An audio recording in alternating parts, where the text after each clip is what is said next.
talk with our analytics expert from NFL Network. Talk some NFL football with her. Chiefs on the bye. They will not play this week, but according to a lot of people, they have already lost. We'll talk with Cynthia. We'll see what some of these teams that made moves, what the impact can be for them. Daniel Holmes will be our guest coming up at noon. We will get in harm's way at noon with our man that we really enjoy talking about some Chiefs with. Mick Schaefer will not join us today, but that's okay. We'll still play some Rotten Tomatoes. Is he on a bye as well? He is. Okay. Yes, he went on vacation. He went 1-2-3 Cancun this weekend.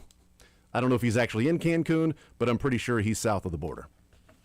May or may not be in that particular city. I don't know. I'm not trying to give away his location. I'm not trying to dox Mick Schaefer right now. I know a lot of people are out looking for him. Is this an Ozark situation? Maybe it is. Yeah. Maybe it's not. I cannot confirm, nor, Sterling, can I deny. 913-912-4810 is the text line to join us. 913-912-4810 text line to join us. Certainly we'll talk about the trade deadline, the lack thereof of moves for the Kansas City Chiefs, Brett Veach, and any player that may or may not have been connected to the Chiefs. We'll talk about that. College football playoff initial standings released last night, and we will lobby for a 22-team playoff. I'll lobby that Notre Dame shouldn't be in it hard. That was my main takeaway. Why is Notre Dame in there? My main takeaway is that they have to expand this to 22 teams. Yeah, I know, but last year needed a 19-game playoff. This year, minimum 22. Seriously speaking, I have no idea how Notre Dame's in there. I mean, they're 6-2. Their best win's USC. Their second best win is Arkansas. Arkansas. I mean, seriously, it's Vanderbilt has a much better. I'm not saying Vanderbilt needs to be in the playoffs, but I'm saying Vanderbilt has a much better schedule and wins and all of this. Notre Dame. And the crazy thing is, Notre Dame doesn't even have one win in conference. They are winless in conference this year, Notre Dame is. And I just don't know how you can go winless in your own conference and make the college football playoff. But apparently, the selection committee does not care about conference record anymore. So just ignore that moving forward, right? Weak conference, too. Very weak conference. Nobody's won a game in that conference. Right. It's ugly. How does everybody go winless in that conference? Crazy. I'm not disagreeing with you. My main takeaway, and we can get into this at some point, I don't want to get into it specifically right now. My main takeaway was in regards to the Big 12. For years, the Big 12 has been looked at as an also-ran in college football, and sort of like, they're fine. The champion, could 14 playoff, the champion could be deserving. We'll see, especially if it's Oklahoma or Texas. Outside of that, not so much. I think there's a legit possibility the Big 12 gets 3 teams in the college football playoff this year. We'll get into that later on, but I do think there is some beef with Notre Dame. It's a shocker that that's the first thing you went to, Sterling. I would not have guessed that. Fact or fiction, Michael? Fact. Sterling would have immediately complained about Notre Dame. Fact. 100%. I am anti-big brand. I'm anti-big city. I'm anti all of this. I am team root for Middle America and the little guys, and Notre Dame is Middle America, but they have the big brand, and they are a team that perpetually beats and they lose to their 2 good matchups every single year, and then they win out, and it's like, well, they only have 2 losses because they only played 2 good teams. The easiest game in the SEC for Mizzou this year is Arkansas. That's going to be the second best victory for Notre Dame. Well, don't worry about it. Notre Dame has really tough teams ahead of them with Navy, Pittsburgh, Syracuse, and Stanford. So we'll see. We'll get into that certainly. K-State gets their first win last night. All 3 teams with wins. All 3 teams cover. Oh, boy. A little nip-tuck early on for K-State, and I'm going, man, come on, dude. You cannot, play terribly and lose to Greensboro right out of the gates. And they did not. Because down 1 at halftime. They outscored them by 30 in the second half. It was reminiscent of a team not too far removed from this particular version. We'll get into that today around K-State basketball. I really liked what I saw from K-State last night. The little parts that I saw, because ESPN Plus. Anybody else raise your hand? Anybody else ESPN Plus wasn't working last night? It just spotty, back and forth, can't play the video, click it again, can't play the video, pull it up on my phone, I can play the video for like 3-4 minutes, then it stops. Now I go to my iPad, I can play the video for a little bit. Then, crazy, I had like 6-minute stretch of uninterrupted basketball. Oh, I couldn't believe it. It was like I was in paradise. I mean, it was like the greatest place you've ever been. Imagine heaven, and that was me for those 6 minutes watching basketball without a buffer and unable to play video. It took ESPN Plus all of 24 hours to start messing up in college basketball season with everybody having to go there without the YouTube stuff. So anyway, 913-912-4810 and Royals news. Salvi will retire a Royal. This is a 2-year extension to me because that's what he wants to play. 2 more years, and then he retires a Royal. And Zach Bove is a freaking traitor. Done with that guy. I don't want to hear one positive thing about Zach Bove. You leave the Royals and you go to the White Sox? Pff, dead to me. Dead. Oh, it's a good move for him. To hell with him. You think I care about him? I care about the Royals. I liked Zach Bove because he was the Royals pitching coach. One of. Now he's the White Sox pitching coach. You have joined the enemy, you turncoat. It has not worked well for folks who've gone from Royals coaching staff management to White Sox. Zach Bove? More like Benedict Bove, am I right? Huh? Zach Arnold? Don't say anything, Jack. Maybe he'll stop. I will stop. I will stop. Okay, I'm stopping. All right, let's get into the show. 913-912-4810. The Chiefs do not make a move at the trade deadline.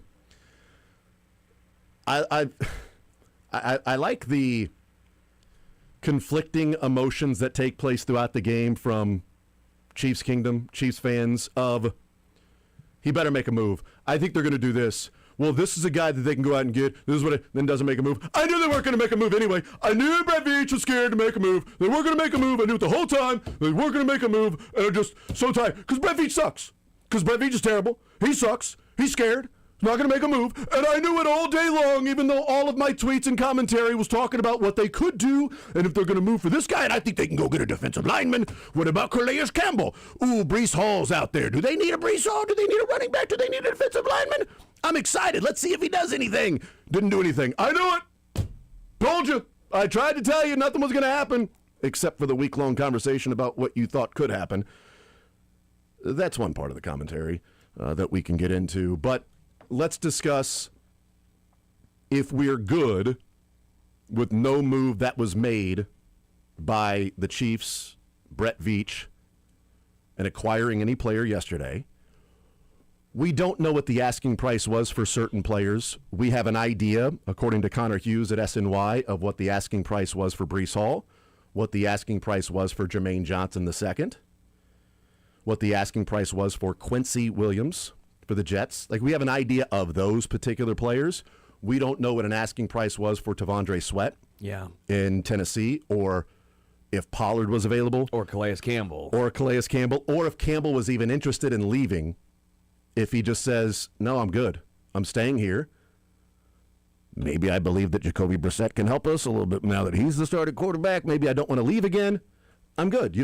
I don't want you to trade me. I'm good. We have a chance to win. I can go somewhere else and maybe win. I'm 39. I'm comfortable. All right. We don't know if that was the case. Maybe we're talking about Calais Campbell, and he's like, no, don't trade me. And they say, okay, we're not going to trade you then. So we don't know some of those things, all right? So that unknown that's out there, I just present the question. All of that being the preface. Mad, happy, indifferent, sort of the same feeling you had yesterday. Where are your emotions when 3 o'clock came and went and there was no move for the Chiefs? Sterling. Disappointed. Okay. Disappointed was I wasn't disappointed about the Breece Hall situation. I understand not wanting to give up a third rounder for a running back in the final year of his contract. You're going to have to turn around and pay him a good chunk of change.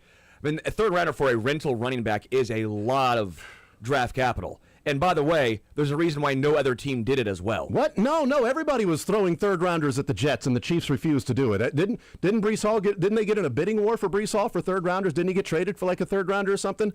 Oh, he got traded for a second rounder, and the Jets were saying, hey, Chiefs, if you give us a third rounder, we'll trade him to you, but we got a second rounder over here. Wasn't that what happened? And so that's where I somewhat lie on Breece Hall as far as, hey, asking price was clearly too high for every team in the NFL. So I don't begrudge the Chiefs standing strong there because, quite frankly, I don't think that's as big of an issue as folks have made it out to be. The running back room is not good. I do not disagree. The running back room is not good. I agree with that aspect of it. Point remains, the offense I still think is very, very good. It's the defensive line. There is one hole on this team that is drastic and noticeable, and it is the defensive line. It is brutal. With Chris Jones playing as simply a good player, not elite, not even very good, just simply good, with two guys, whether it's Derek Nottie or Charles Omenihu or really Ashton Gelati, name a guy, not named Karlaftis and Jones, two guys 50% of the time on the field is going to be a non-impact at all times. It's brutal. Mike Pennell, we'll see. That was basically their trade line acquisition was Mike Pennell, if you want to put it that way. And that's a guy they already had and they released and moved on from, whether that's practice squad or not, in training camp. That's what they brought back. I am just, again, disappointed at such a glaring hole, such an obvious need. It takes two to tango, but at some point, I would have been more apt to be slightly more aggressive for a defensive lineman for the simple fact that the Chiefs have not done a great job identifying, bringing in, developing defensive linemen in the past. So if you can bring in a proven commodity, you might have to do it because that's going to probably be the best chance of success this year and even going forward on the D-line. Jack, What's happening? Well, he's allergies. Allergies, I think. But no, I'm good now. I didn't want to do the same thing I always do where I come in, I got to clear my throat again. I do believe that the defensive tackle position is a glaring hole of this team, and now you're more so rolling the dice that whatever Chris Jones has done in the first 9 games of the season is going to drastically change in the back 8 here. And you expect George Karlaftis to get to the quarterback more, not just have a high pressure rate. You expect Charles Omenihu to get things turned around. You expect Mike Pennell to be the same guy that he was last year. When it comes to Breece Hall in this running back room, it's not a overly talented running back room. We know who they are. We know exactly who those 3 guys are and what they're going to be the rest of the way. I was a bit surprised they death gripped the 3rd round pick. The one thing I didn't hear a lot talked about yesterday is we can probably assume at this point that this is the final tour for Travis Kelce. This is going to be his final year, and then he's going to ride off into the sunset. And I would have thought that maybe there's that final push of this is going to be your final year. The last thing we want to have happen is the same thing that happened last year. But before the Super Bowl, right, you get crushed in the AFC Championship game or get crushed in the AFC Divisional round. And I'm not saying that Breece Hall would change all of that, but Breece Hall would be the second best back that Patrick Mahomes has ever had, and the best back was Kareem Hunt in 2018, and he didn't play the entire year because they let him go after the off-field incident, and so he's never really had that bell cow running back, and I feel that Breece Hall could have been that 15 to 20 carry guy, and if all you had to give up was a 3rd round pick, I know it's a 3rd round pick, and that's where you got Leo Chenal, that's where you had Travis Kelce. Speaking of him, I know that was before Brett Veach, but you've had success in the 3rd round. But you've never had that great running back. And I feel he really would have fit that offense. And if all it would have taken was a 3rd round pick, I honestly would have been okay with it. For a rental running back who's never gone over 1,000 yards. I understand that he is the best running back that Patrick will have had since Kareem Hunt and maybe the postseason run of Damian Williams. But can we also be transparent? We're not talking about Bijan Robinson or Jahmyr Gibbs here. We're talking about a guy who's never gone over 1,000 yards in 17 games. Never gone over 1,000 yards. I feel like folks have overvalued Breece Hall. There's a reason why everyone else in the NFL valued him the exact same way. I thought it was odd that, and this is just taking general commentary and then seeing maybe specific people that may not have agreed with the general commentary. But I found it interesting that for the last sort of 4 weeks, the discussion has been about you need defensive line, you need defensive line, you need defensive line, defensive tackle, edge, you need something like that. Who can you go out and get? Calais Campbell, can you get Shelby Harris, Tavondre Sweat? Is there an edge rusher? Jalen Phillips is out there and available. Bradley Chubb out there and available. Maybe Trey Hendrickson is going to get traded, but probably not swimming in those waters because of the price of what it would take to land a player like that. These are the names that were being discussed and thrown about, and people had moved on from running back. And then the Jets started selling everybody off. And then the report of the Jets were looking for a third. There was a team that offered a fourth. Connor Hughes saying, quote, "I'm told it was the Kansas City Chiefs," end quote. All of a sudden created this, oh my God, they don't have Breece Hall, now they're done. Yeah. But for the last month, it was like defensive line. They moved on from running back. Defensive line moved on from running back. The offense looked fine. 4 straight games scoring 28 points. Offense is good. Focus on the defensive line. They lose at Buffalo in a game that most everybody before the season picked them to lose. So that game in a vacuum is not that much of a surprise. It's the 3 losses where they came from before that makes that bigger. And that offense did not match what the previous 4 weeks looked like in the offense, scoring 28 points. And you couple that with the reports around Breece Hall, and now all of a sudden not getting Breece Hall becomes this huge mistake, or Brett Veach is scared to make a move. I would not have pulled the trigger on a third rounder for Breece Hall. I'm okay with Brett Veach standing firm in that we will not give up a day 2 for a rental running back. If you want a third round for him, we're not going to do that. We have offered you our 4th, which is kind of a 5th. Could be. Well, without Breece Hall, maybe it's not. But could be kind of a 5th. But we've offered you our 4th rounder. And they're saying, no, we want the 3rd rounder because it's kind of a 4th rounder. And I'm okay with Brett Veach doing what he has typically done throughout his career, which is, here is the level of the max that we will go, and we are not going to budge. We want Trent Williams really bad, and we're getting in a bidding war with Trent Williams in San Francisco. Coming over the top. And the Chiefs said, this is our last and best. We will not go past this. And the 49ers said, we'll match, and Trent Williams chose the 49ers. Great. Tyreek Hill situation. Tyreek Hill. Right. We've seen Orlando Brown. This is what we're offering you. No, thank you. Then go check out the market. Maybe you'll get more. And if you do, congratulations. Tip of the cap. Narrator, he didn't. He got less. But this is as far as we will go with this. Did they overpay for Jawan Taylor? You could argue that. But I don't think they got into a bidding war and said, oh, my God, Jawan Taylor no matter what. And then I think Brett Veach has been pretty strong in his, this is the value we have placed on somebody, and we will not exceed that out of desperation, because you still have 15. And you aren't desperate as long as you have 15. The Colts want a Super Bowl championship for the first time in 20 years. They have Daniel Jones. They need a lot around him to go and win a Super Bowl.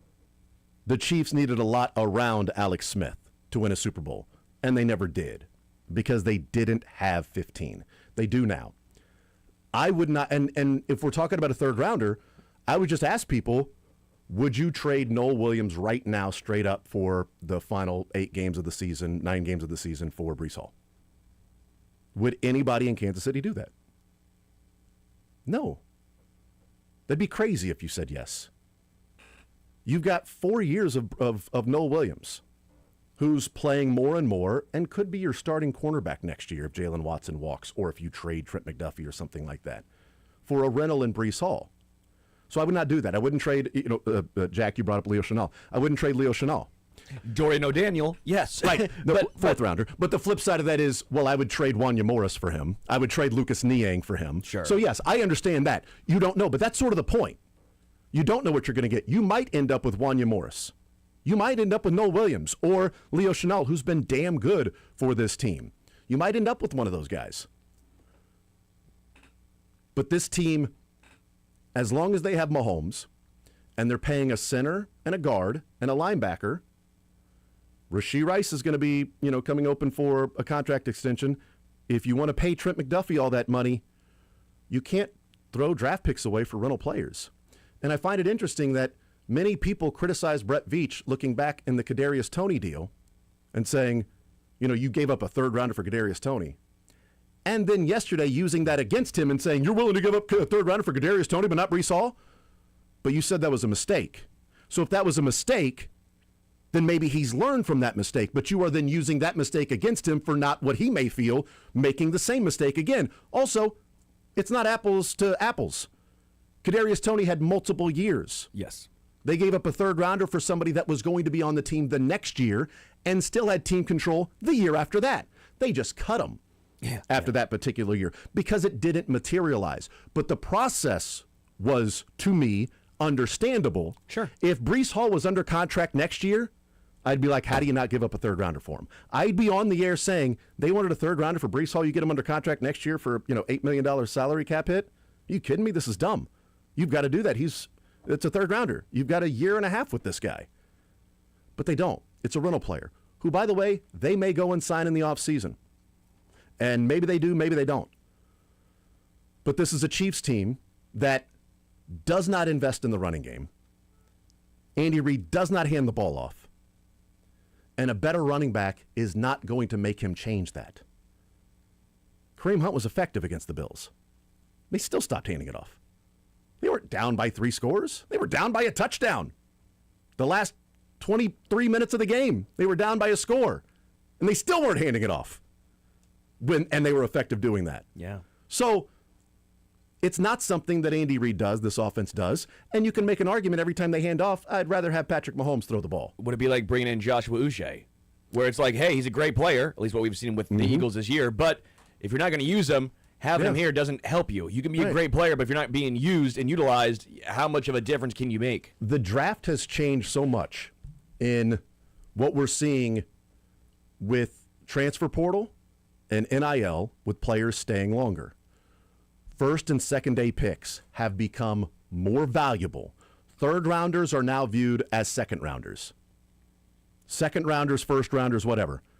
What used to be day 3, where you could find somebody that has upside or somebody that you can take the intangibles or whatever and mold into a player, you can get him into your system and coach him.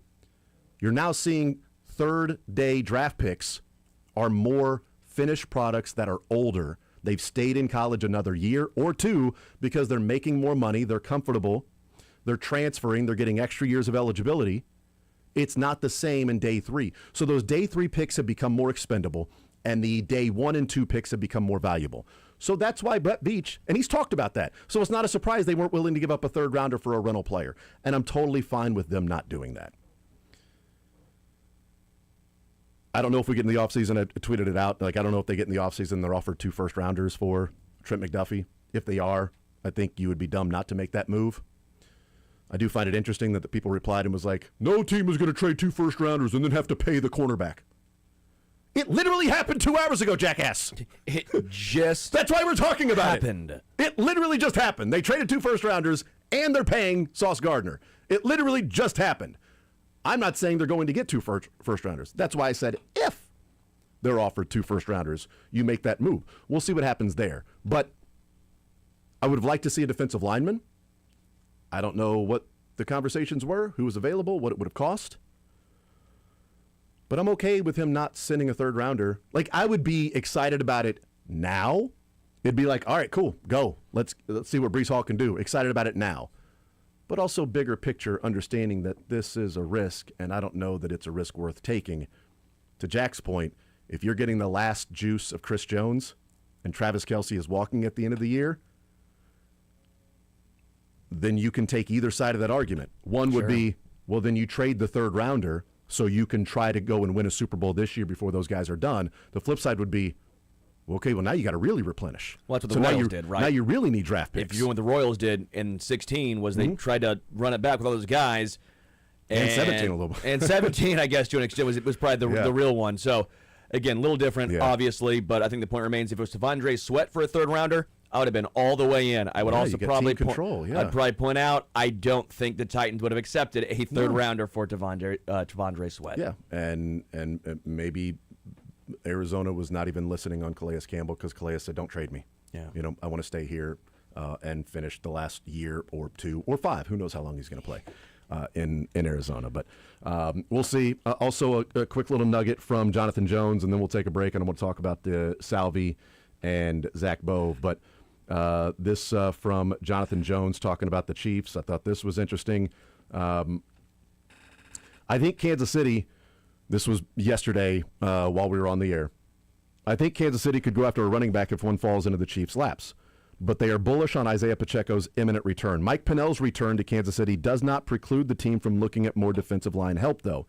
If the Chiefs don't trade for someone Tuesday afternoon, I could still see them looking to acquire a free agent at some point in the coming weeks.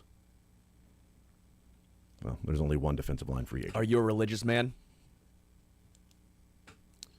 Christian Wilkins. That's the name, right? If they're looking to acquire a free agent, and like we said, if they're interested in Christian Wilkins, it's because they have all the information from Antonio Pierce, who's close with Spags and who was wearing red at training camp this year as a guest for a couple days. We'll take a timeout. We'll come back. More Zone next.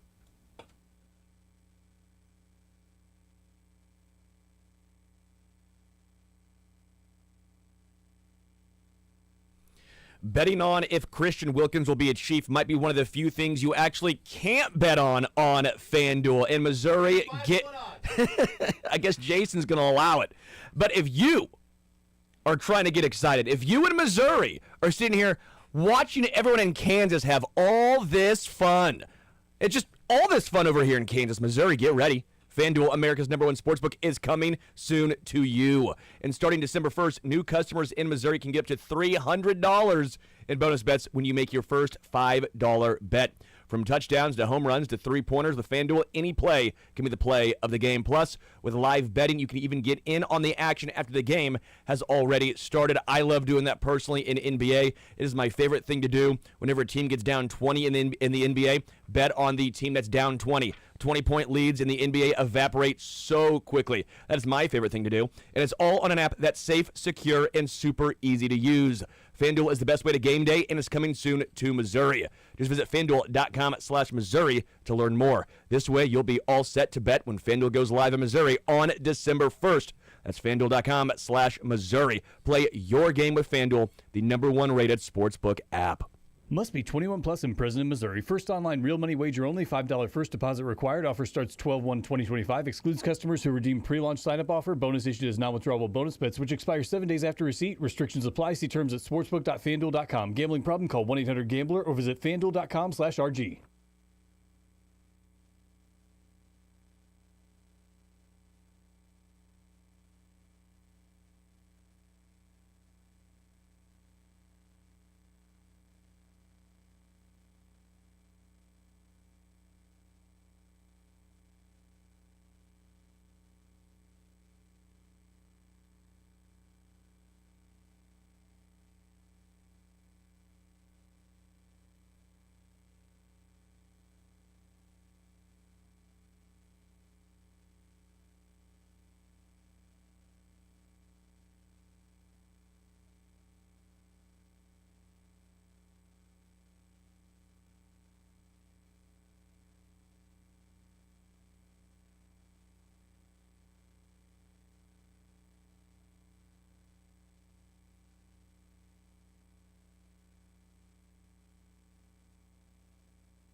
All right, we continue right here on Sports Radio 810 WHB. Jason Anderson with you, Sterling Holmes, Michael Darcy, Jack Johnson.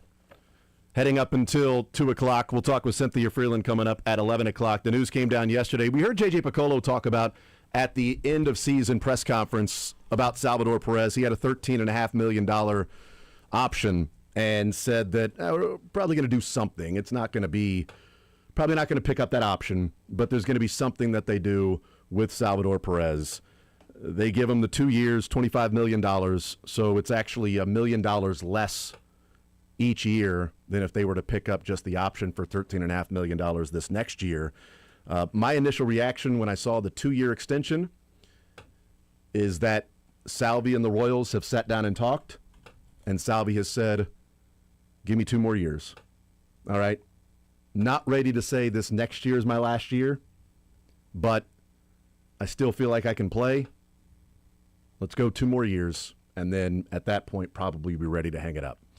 Also could align with the Royals if they don't trade Blake Mitchell, that he hasn't played a game above A-ball, and if this season he progresses in the minors and then you get into 2027 and he's close to making his debut in the final year of Salvi's career with the Royals, you can then transition to Blake and Carter as your catcher duo or DH or whatever position, third base, something along those lines.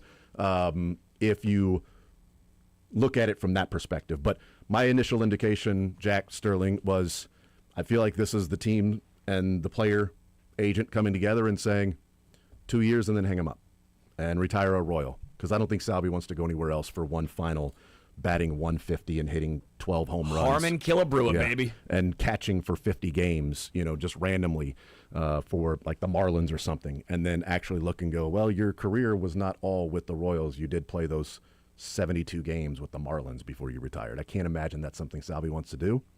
So now he can sort of take the next 2 years of sort of coming to grips with 2 more years to play the game that he loves. And it's not like he's hanging it up right now. We knew this was coming, that he was going to get some sort of new deal, and it's good for the Royals that he almost is taking a little bit more of a discount and then having that one extra guaranteed year. But you can absolutely see that type of vision if him and JJ sat down and he said, I do want to hang it up, but I'm still playing good baseball, and I feel I've got 2 more good years left in me. The Royals also have to understand that though he's got this 2-year extension, I'm not sure you treat him the same way you have the last couple of years, where it's you're going to go out there and you're going to catch 140 games. You're going to go out there and we are going to get the most out of you. You'll DH, I don't know, 10 to 15 times because we know Salvi wants to be on the field every single day. He would probably prefer to be behind the plate until he's 45 years old. But for the first time in Salvi's career, and this is no disrespect to Freddie Fermin or any young catcher they've had before, they actually have his replacement in Kansas City. So if you're going to give him this extension, and it's a great deal, I feel, for both sides here. Salvi doesn't need to go play anywhere else. He's going to retire Royal. Everybody wants that, including Salvi himself. But if you are going to operate this way, I would love for them to go into 2026 saying, Carter's going to be on this team, and Carter's going to take a lot of the workload off you. Because, Salvi, if you're going to play the extra year, we need that second year, too, to be a good year for you. You need to still be able to hit 20 to 25 bombs. You still need to be able to, be a league average bat at 37 years old. And that's not possible if you're catching 140 games in 2026. So there had to have been some conversation there where I'm sure it's refreshing that he's got some 22-year-old catcher that can get him off his feet and he can still start every day. But he's probably going to be DHing a heck of a lot more because I've always felt late in his career the best offensive version of Salvador Perez is the one that is DHing 4 days out of the week. Yeah, I guess for me, I want to also say that I don't think it just means he's for sure retiring after these next 2 seasons, because knowing Salvi, he'll try to, and if he's playing good ball, I wouldn't be surprised if he came back. I mean, I wouldn't. There's also an element of I'm playing good ball, so maybe it's time. Like, I don't want to hit the cliff. How many guys have actually done that? David Ortiz. Tony G. Tony G. Yeah. But different sport, but still, yeah. Like, David Ortiz stands out for that. Yeah. How many guys? Again, I know I joke about Harmon Killebrew, but it's obvious because he did all that with the Twins, and then came to Kansas City. I wouldn't blame somebody. 1 year. I wouldn't blame somebody who loves playing the game. He loves playing the game more than anybody I've ever watched in baseball. So if he wants to play a couple of more years where he's not all that good, that's his choice. It's would he have as much fun playing baseball if he's striking out at a higher clip, hitting 150 and hitting 11 home runs over the course of the season and not catching as much? I think Hurt's the part that really stands out. I don't know, man. I just knowing Salvi, or at least from what we have seen from Salvi for the decade and a half he's been in Kansas City, he's always a positive guy. I think even if he's struggling, he'll take it on himself, but he'll still have fun and have that smile on his grill. But when you look at what he did last year, I mean, he still hit 30 home runs, 100 RBIs. The average was not good, going down to 236. I know you have a full 162 game sample size, so that you are what it says it is. But the expected numbers were really good. 279. Now, expected numbers, he was supposed to OPS, according to the, again, expected numbers, over 900. And I think to Jack's point, last year was the fewest percentage of games that he started at catcher. And so, he was only behind the plate 57% of the time. He DH'd 25% of the time and played first base 18% of the time. So you're looking at 43%, 57-43 split of catcher and non-catcher. How many games at first base did you say? 18%. I'd have to go look. Okay. I'd have to go look at the actual numbers at first base. But 2021 it was 75-25. 75% of all the games he played was behind the dish. 25% was a DH. Then you start to see 65% catcher, 64% catcher, 58.5% catcher, 57% catcher. That's what we've seen the last 5 years for Salvi. I would be okay with 50-50 with no first base. Yeah. But then, because first base, you've got Jack, or you've got Vinny and Jack. Correct. That's there. And if, and if Vinny needs a day off, well, then Jack can play DH. Or if Jack's in right field and Vinny needs a day off, then you want Salvi in the lineup against the lefty. I don't know that that's going to probably Jack rather than Vinny, but still, Salvi can play first base from time to time. Correct. If he's a Skip, I need to be on the field. Okay, I'm part of this team. I need to be on the field. But they are lesser defensively when Salvi's out there at first base. Vinny has improved a lot from where he was a couple of years ago. I would agree with that. And they are lesser when Salvi's at first base. So I am totally fine with Salvi DHing when he's not catching. And so you can have Carter, Salvi, Jack, and Vinny all in the lineup at the same time. And Salvi really is that perfect DH bat you'd be looking for anyway. Okay, you've got somebody who's not the best defensively anymore. That's what your DH usually is. He hit 30 home runs. I'd take that. Oh, he drove in over 100. I'd take that. I feel that would be your easiest, plug-in for the lineup. One name also popped to the top of my head of guys that hung it up when they were still playing well. It's actually a catcher as well, Joe Mauer. Joe Mauer hit 282 in his last year when he was 35, and then he was first base, DH at that point. Though he was not catching at all. That's like 5 he years. was first when he made that shift, is because he was 6'5", 230, and kind of what Salvi did of I can't be catching 150 games a year at my size because it's just going to wear me out when I'm all said and done. I wonder how much Buster Posey.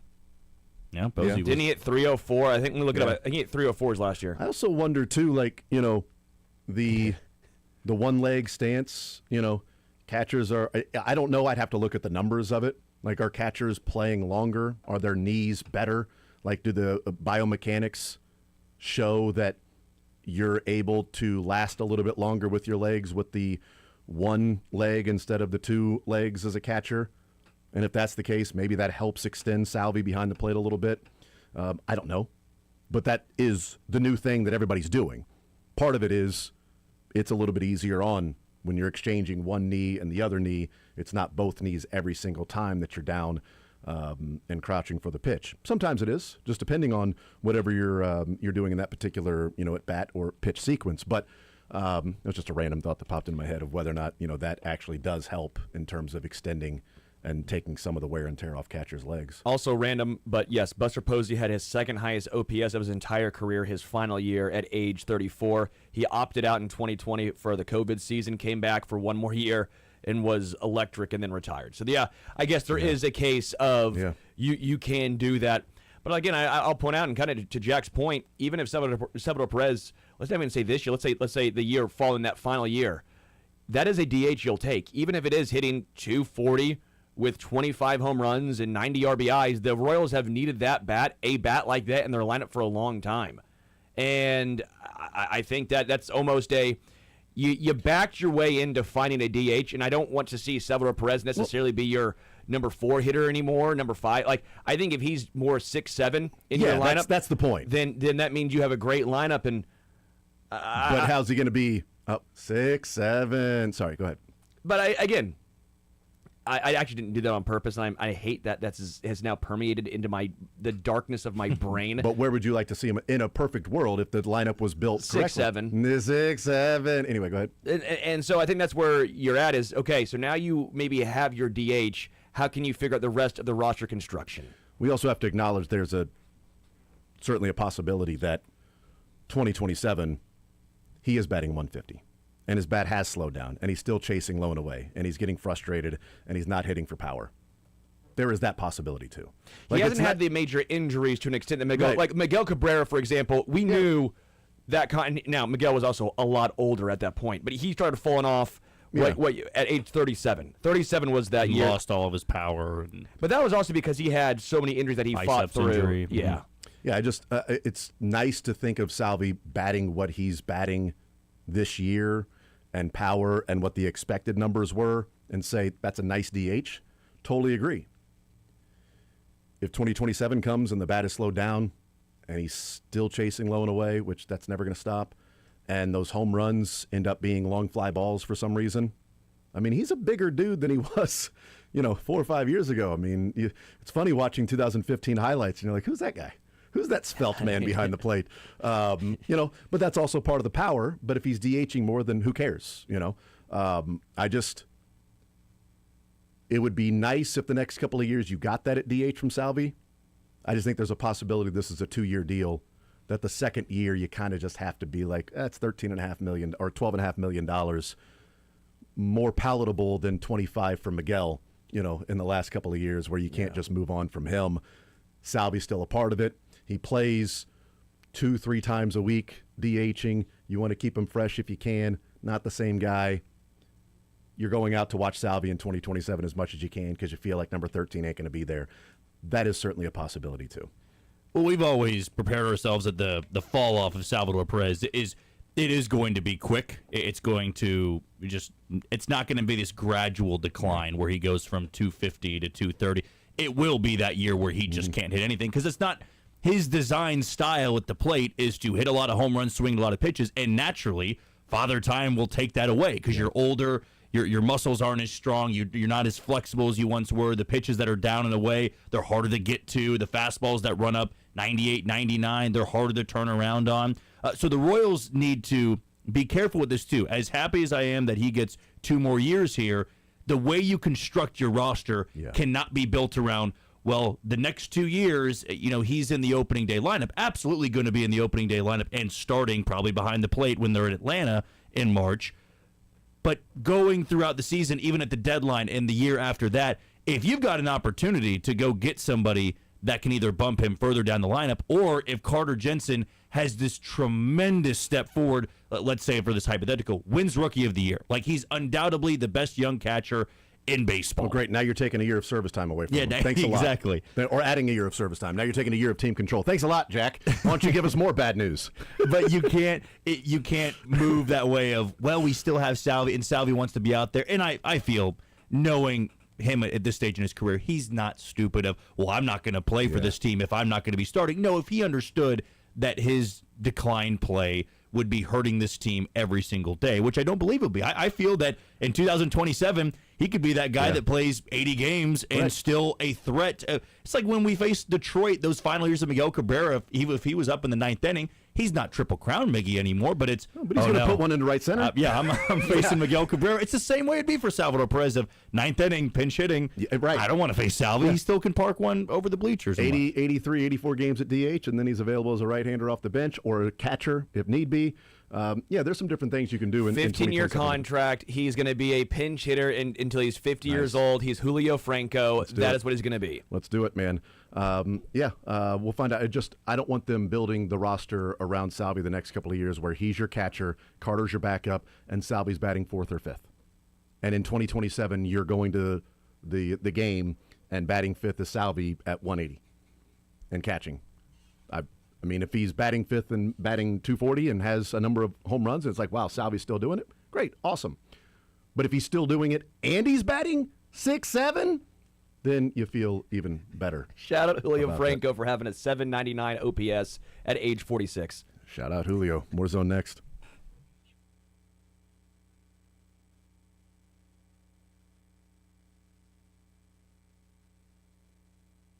Well, you know, the NBA, it is back, and your favorite NBA players are back. And DraftKings Sportsbook, an official sports betting partner of the NBA, is the place to bet on NBA stars.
All right, wrap it up this hour. Jack, what do you think of Zach Bove heading to the Chicago White Sox? Yeah, it sucks that it's in the division, but good for him. He did great things here, paired with Mitch Stetter and Brian Sweeney, of course. And you and I were talking off air. I mean, even though it's the White Sox and they're nowhere close to contention, a couple of good young arms to work with there, which has to be enticing. Shane Smith, Davis Martin, Sean Burke, Jonathan Cannon, all of those guys. I mean, you get working with them. Maybe the next step is a managerial opening, but you knew that you were going to be able to keep him forever. For the Royals' sake, at least Brian Sweeney's still here, though, as the head guy. Yeah, and if the Royals had a younger pitching staff that they're trying to develop from the minors, I would say, okay, can you overpay Zach Bove and talk him into one more year staying before going on? It'd be tough to do anyway. But with Waka, Lugo, Reagans, and those guys, I think you feel pretty confident. Without Bove, you're still fine. Thank you, Jack. Cynthia Freeland next.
Boys' booties for like 2 years. She's analyzed the data. If you can keep that big booty down, like if you are a big boy, if you're very tall and you can keep your booty down low, then you are far more successful. She's crunched the numbers and the results are clear. So backup booty isn't as good, as it turns out. If she picks a dog, she'll have the math to back it up. It's not like Travis Kelce is done. My dog is very excited about this, just so you know. It's Cynthia Freeland of NFL Network. Now in the zone with Jason Anderson on Sports Radio 810 WHB.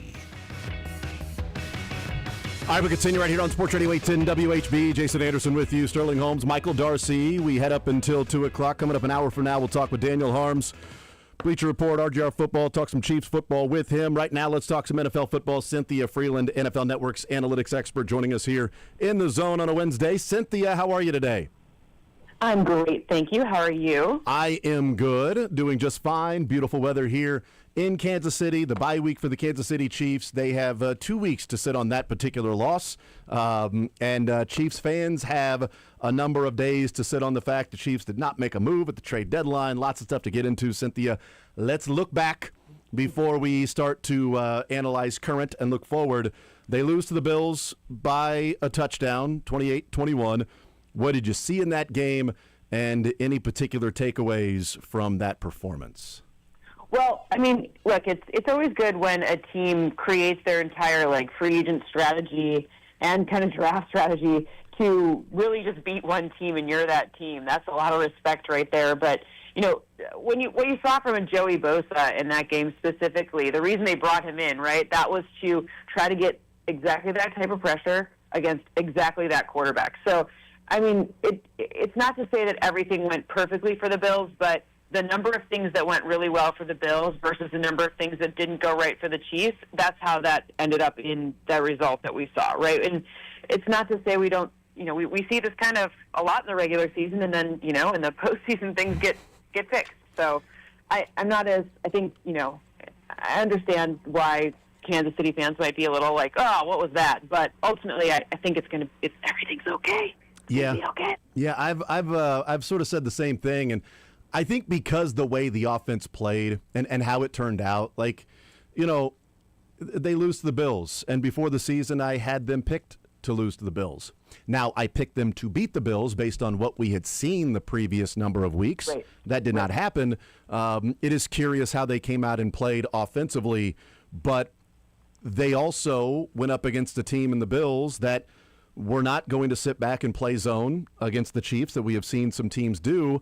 And why? Why do teams do that? I don't Tell me know. why. It's do they like punishment? Are yes, they like, this is fun? I like to be punished. they're masochists, is what they are. That's what, They're definitely masochists. Only of course thing they were. I can, yeah. The Bills played a specific game plan just for that's what they do. Yeah. That's how they do this. Yeah, and it's one of the things I wanted to ask you about too, based on that. But with what they did in the game, they played a lot of man-to-man. Getting Maxwell Harrison back certainly helps because I feel like he's the Xavier Worthy draft pick. Hey, we're drafting this guy to go and guard Xavier Worthy. As you talk about, free agents and drafts are looked to beat particular one team because that's how you get to and win a Super Bowl is to get past the Chiefs. But they were able to put pressure on Kansas City with 4. They dropped 7, and they played man-to-man. It does not mean that every single team that they play moving forward will have that personnel and that ability to do that.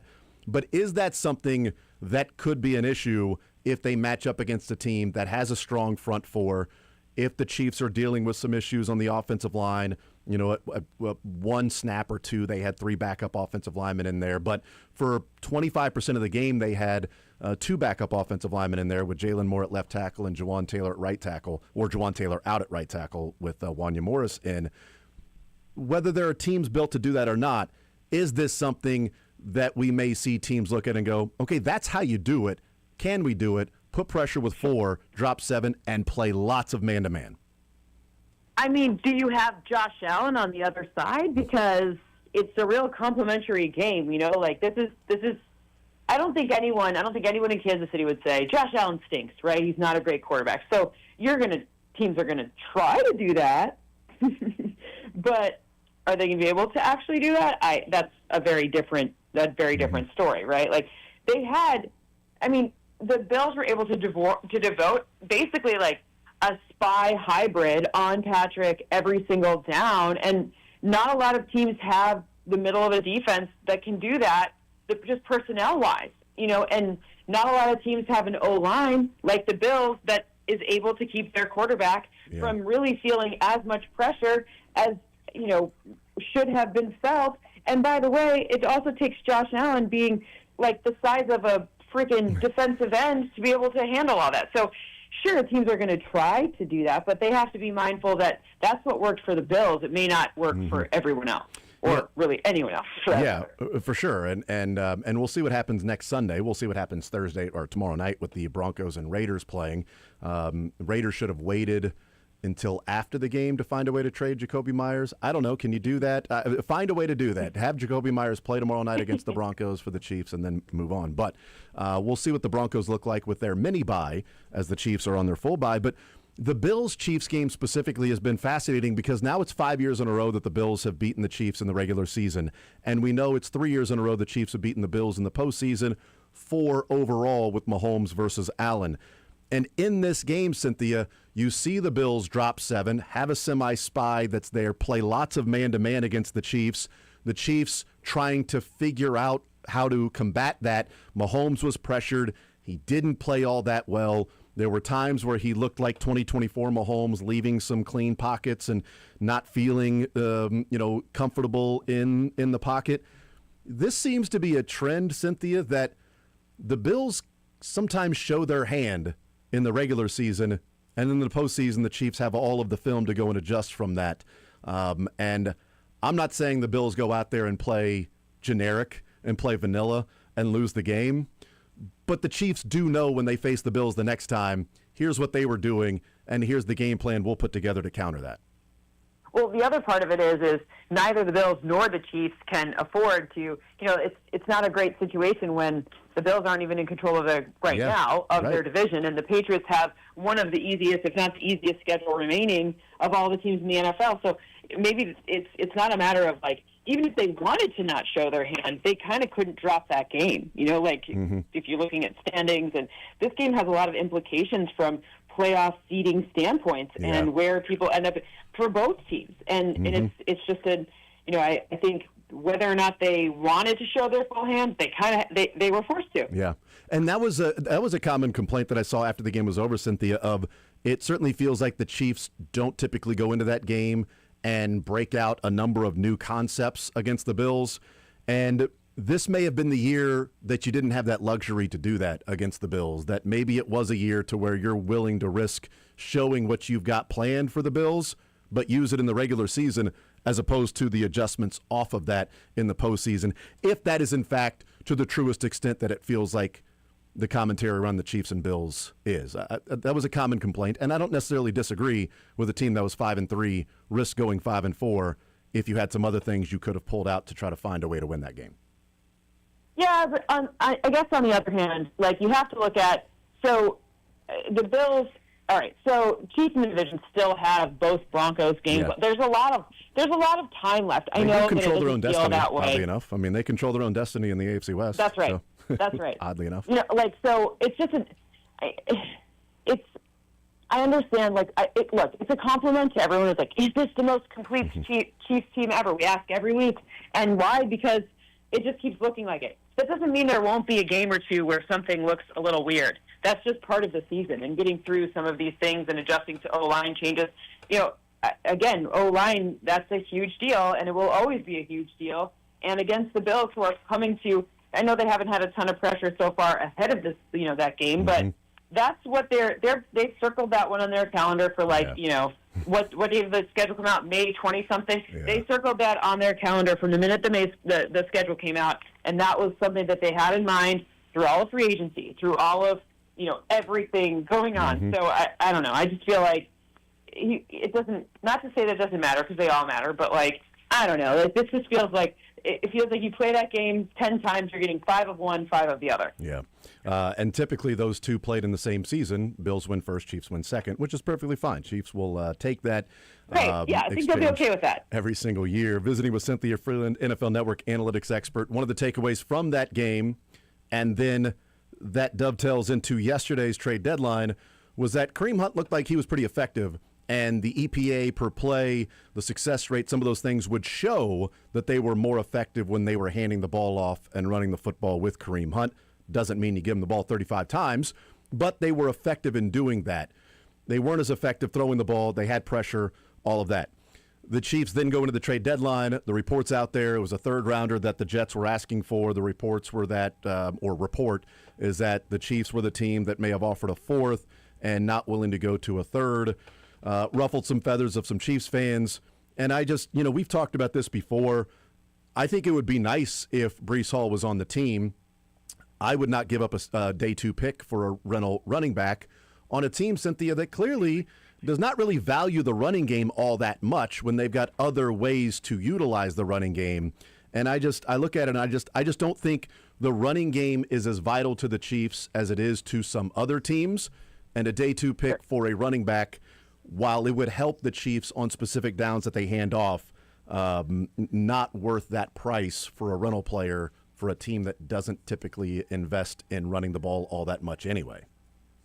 I agreed. I also think, come draft time, we're going to be like, remember when that was on the table and, blah, blah, blah, and now you're picking 32 again and everything's like, you got to remember being disciplined about draft picks is really important, because this is a pricey team. You're going to have a pricey team when you have the best quarterback maybe of all time on your team. So you have to be very disciplined about how you go about spending any of your draft capital, because that's basically the way that you're going to have to acquire and get new players. Yeah. So I also think the Jets are Breece Hall is sitting here tweeting during the middle of the day yesterday about he's basically when am I going? Yes. Where am I moving? Let me get out of here. You're telling me that you're going to keep a player on your team who doesn't want to be there, has basically eroded your leverage for him, and it's not worth a 4. Yes. I think that was perhaps a misguided, not the best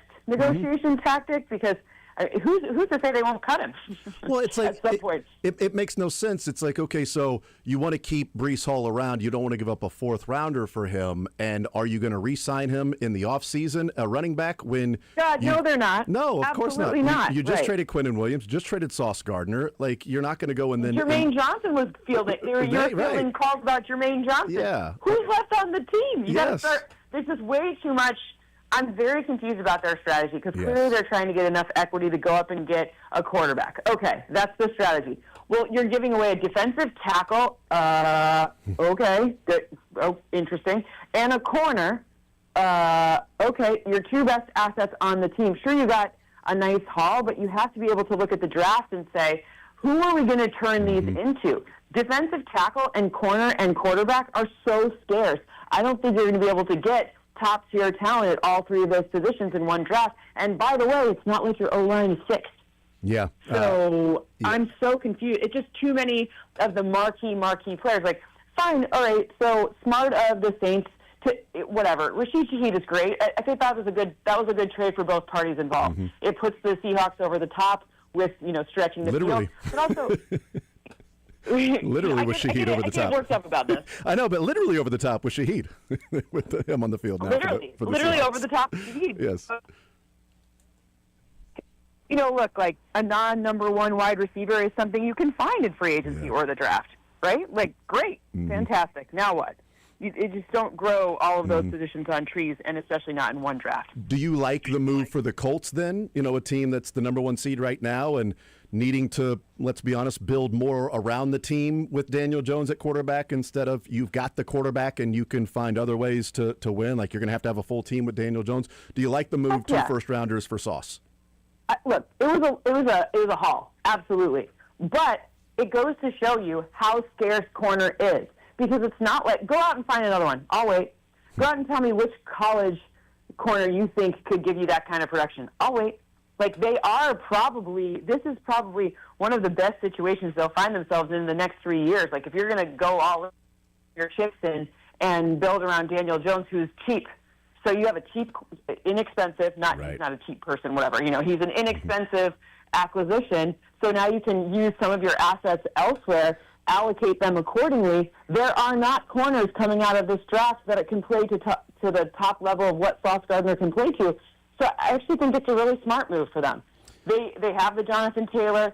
They had an extra surplus draft pick with A.D. Mitchell. He was a good player, and they were able to leverage that. So it's basically 3 number 1s for this guy. But go find me another. If I'm Pat Surtain's agent, I am on the phone with, hello, George Payton, it's me, Pat Surtain's agent. Pay. I don't care when I last got paid. Pay me some more. Yeah, I just I'm interested from the Colts standpoint, but from the Chiefs standpoint, Cynthia, as soon as I saw that, we had the conversation around here of, okay, so in this offseason, Trent McDuffie is going into the 5th year for the Chiefs, and the extension would be there for him, and it would be pretty expensive because he's one of the top cornerbacks in the league, and he's going to want to get paid like that, and he deserves the money and should ask for that much money. And with Patrick Mahomes, and you're paying Trey Smith and Creed Humphrey, and you're paying Jalen Moore, and you're paying Nick Bolton, and you're still paying Chris Jones, and you know some of those guys that are, and you're going to have to be paying Rashee Rice, or you let him walk too. Do the Chiefs examine if they're offered that? And I'm not saying they're going to get offered 2 first-rounders because I think in the offseason cooler heads may prevail and it may not be desperate time of, yes, do it. We're getting Sauce, 2 first-rounders, bleep it, let's do it. But if that offer is on the table, I would find it hard, even though what you're talking about with cornerback and how good McDuffie is and how tough it is for cornerbacks, I'd find it hard to turn that down with also the cap space that it would alleviate too with what you would be paying Trent McDuffie. But you have 15, and you have Chris Jones, and you have and George Karlaftis. There's a lot of it's the sum of parts, right? You have to look at all of the pieces together, not just one individually. Mm-hmm. Now, when you don't, and again, I feel like Daniel Jones is catching strays for me out here, but Daniel Jones is not Patrick Mahomes, meaning you have to have a much stronger, like these things work together, right? Mm-hmm. You have to have a much stronger supporting cast if you don't have the best quarterback of all time. It's just the way that it goes, right? So, but you can also afford that because the amount of cap space that the guys you're already paying are taking up. You know, like you don't have those with the Colts. Don't have to work around those in the same way. So I actually think it's just, to me, the people who lost in this one are the Jets, not the Colts. Interesting. Like I think the Jets, it's just too many marquee positions at one time. It's going to be really hard to rebuild for like that. You know, we talk about rebuilds and whatever. That's a lot of things, and it's also been proven. We see that homegrown guys that you pay, like the Trent McDuffies that you could potentially pay in this offseason, they tend to do better in their original spot than the place that they end up going for whatever reason. Would you be on board or interested in the deal if it was 2 first-rounders for Trent McDuffie and the Chiefs would move on from him, knowing how good he is and what he means to the defense? All of that has to be examined. But, are you paying him, $30 million annually for the next 4 or 5 years instead of 2 first-rounders, and what that cash may go to for other players? I think it feels a little bit like Tyreek Hill when they had to make that decision and make that move, and they made the right move because they capitalized on the draft picks and what seems like the cap space that was there. Yep. But would you be on board if it was, all right, they got 2 first-rounders and Brett Veach decided to move Trent McDuffie and take those 2 first-rounders? Would you be on board if they did? Timing is everything, right? Because we'll have a lot more clarity about what's coming up in the draft. True. And where everyone will be drafting, not just the Chiefs, but people who could potentially be vying for another corner. That's that clarity helps give you a lot more of an ability to make a strategy and a plan B and a plan C that you feel comfortable with. Now, I would probably guess that paying Trent McDuffie's a little different than paying Tyreek Hill. Number of reasons, but number one, there's a lot more, there's a lot of speed. Speed is, of course, very, very important, but I don't know, Tyreek Hill's longevity has not lasted, right? It's not, you got to figure out when that diminishing return for his kind of speed is. But I would argue that what Trent McDuffie's able to do with, placement, ball tracking, all of those things, you just kind of have to factor in all of that, right? So the timing matters, which is why the Jets vacating two very scarce positions at the same time while looking for the most scarce position, it's just a lot. That's where I think it becomes overwhelming. So to me, it's like we have to trust that Brett Beach and company will make the right decision because they'll have enough information. Right now, you're making that decision with very little information. You really think you can turn those draft picks into gold, knowing what we know now? Because I don't even know what we know now. We're literally not even halfway through. By Thursday's the halfway point after the Thursday night game. That's halfway through the season. So I'm just looking at it and I'm saying it's just, the closer you get to when the decisions get to be made, that's the smarter time to do it. Visiting with Cynthia Freeland, NFL Network analytics expert. Last one for you, since there's no game coming up this weekend for the Chiefs. We saw an issue there in the game against the Bills, and it has been something we've talked about in that pass rush and not being able to really pressure the quarterback outside of Steve Spagnuolo's blitz schemes that are there. I was a little surprised that, there wasn't something done for defensive linemen, whether that be defensive tackle after they got Mike Pennell. I don't know if Calais Campbell wanted to leave Arizona or if anybody offered something legitimate to where the Cardinals would even examine or think about, trading Calais Campbell. But can the Chiefs, or is the Chiefs' pass rush what it is right now and lack thereof, is it a critical issue that could cost them at the end of the season by not having that ability to just say there are 4 guys going there and we can drop these guys and not having to blitz constantly against different quarterbacks? I'm not really as worried about it as maybe you guys are, in large part because, number one, the Bills' O-line, not only are they a very, very good O-line, but they had maybe their best game of the entire season. So it took their very, very best to slow down this pass rush. So that's the first thing. And the second thing is, who out there, Calais Campbell looked amazing on Monday night if you could watch it and if you weren't blacked out. But, but he's not, going to, one player does not solve the whole thing. It's not it doesn't work like that. Maybe Jalen Phillips could have been. Miles Garrett would. Cynthia, Miles Garrett would solve it. He wasn't up for grabs. He wasn't up for grabs. So, okay. But of the potential guys, I don't even think Calais wanted to move. If I'm hearing things correctly, not because he doesn't like the Chiefs or whatever. But I think family there's a lot of considerations that go into it for these older players. So. When you're thinking about that, it's like, I don't know if it's. I don't think you could have gotten a player that would have been worth whatever you're giving up in the future. I just think it took the Bills' absolute O-line's best freaking game and the best game plan, and them being dialed in for all 60 minutes for this to work. That's really hard to sustain. And sure, of course, everyone could use more of a pass rush. I don't know one team. Even the Browns, who have Myles Garrett, would be like, sure, we'll take another one. Absolutely. I don't know if there's a team out there that would want that. Cynthia Freeland, NFL Network analytics expert. Cynthia, great stuff as always. Very much appreciate the time. Enjoy the football. We'll talk next week as we get ready for the Chiefs and Broncos.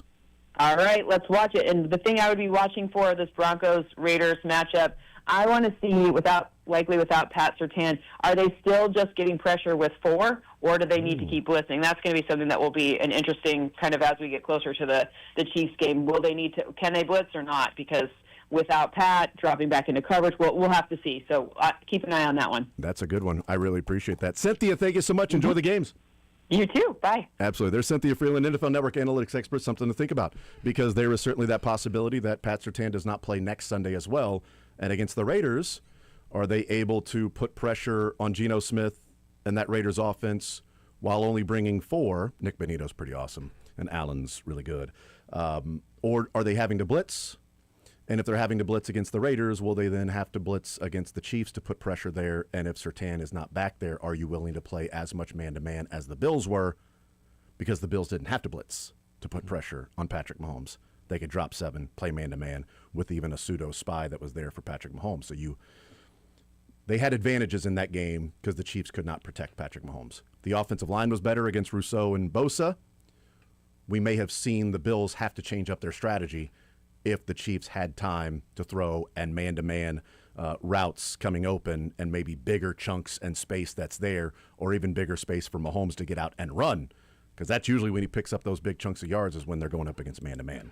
We'll take a timeout. We'll come back, continue rolling. We'll talk a little bit about what we heard from Cynthia there and her thoughts on Chiefs and Bills, but also some of the moves made by other teams, how it relates to the Chiefs. Breece Hall is not a Chief. He's a Jet, which makes little to no sense from the Jets' perspective.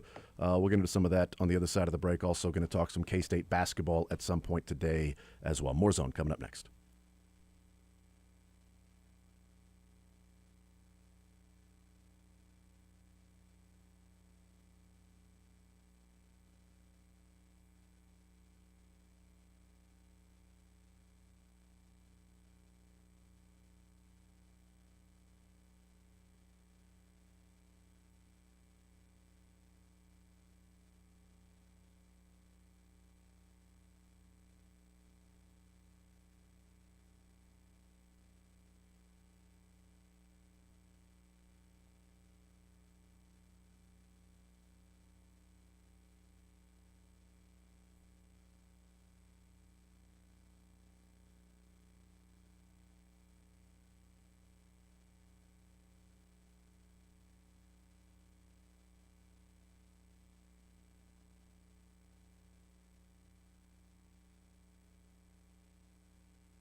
All right, we continue right here on Sports Radio 810 WHB. Jason Anderson with you, Sterling Holmes, Michael Darcy. We head up until 2 o'clock.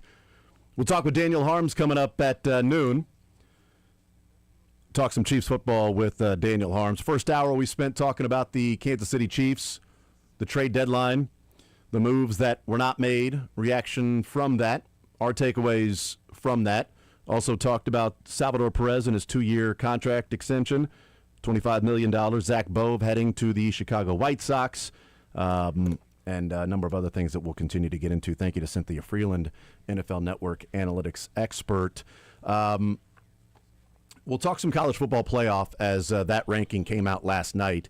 And again, we'll get back into some Kansas City Chiefs coming up at noon. Also, some quotes from Brandon Beane that I want to get into and talk about as he's held a press conference today, post-trade deadline press conference for the Buffalo Bills. But the first college football playoff rankings last night, and it's always like, we're judging the taste of the cake, and it's still got 15 minutes left to bake. It's like, let me eat this. I don't know, man. I got some issues with these ingredients and the spices that you're using here. I don't know that this is the right taste here. Well, there's still baking. It's still got some time to really, bring the whole thing together. The rug ties the whole room together, so there's still time to do that. I have issues with one part of the cake. Just one. Just one part. Just one. They added something. They're like, hey, look at this cake. It's perfect. What a great cake. It's delicious. Right. What if we Okay. just decided to put some, I don't know, some What? 3-month-old expired salmon on it? Doesn't sound very good, right? That doesn't. Why That would you seems- put 3-month-old expired salmon on this gorgeous, beautiful cake? Yeah, and then you say, you don't like it? Sashimi.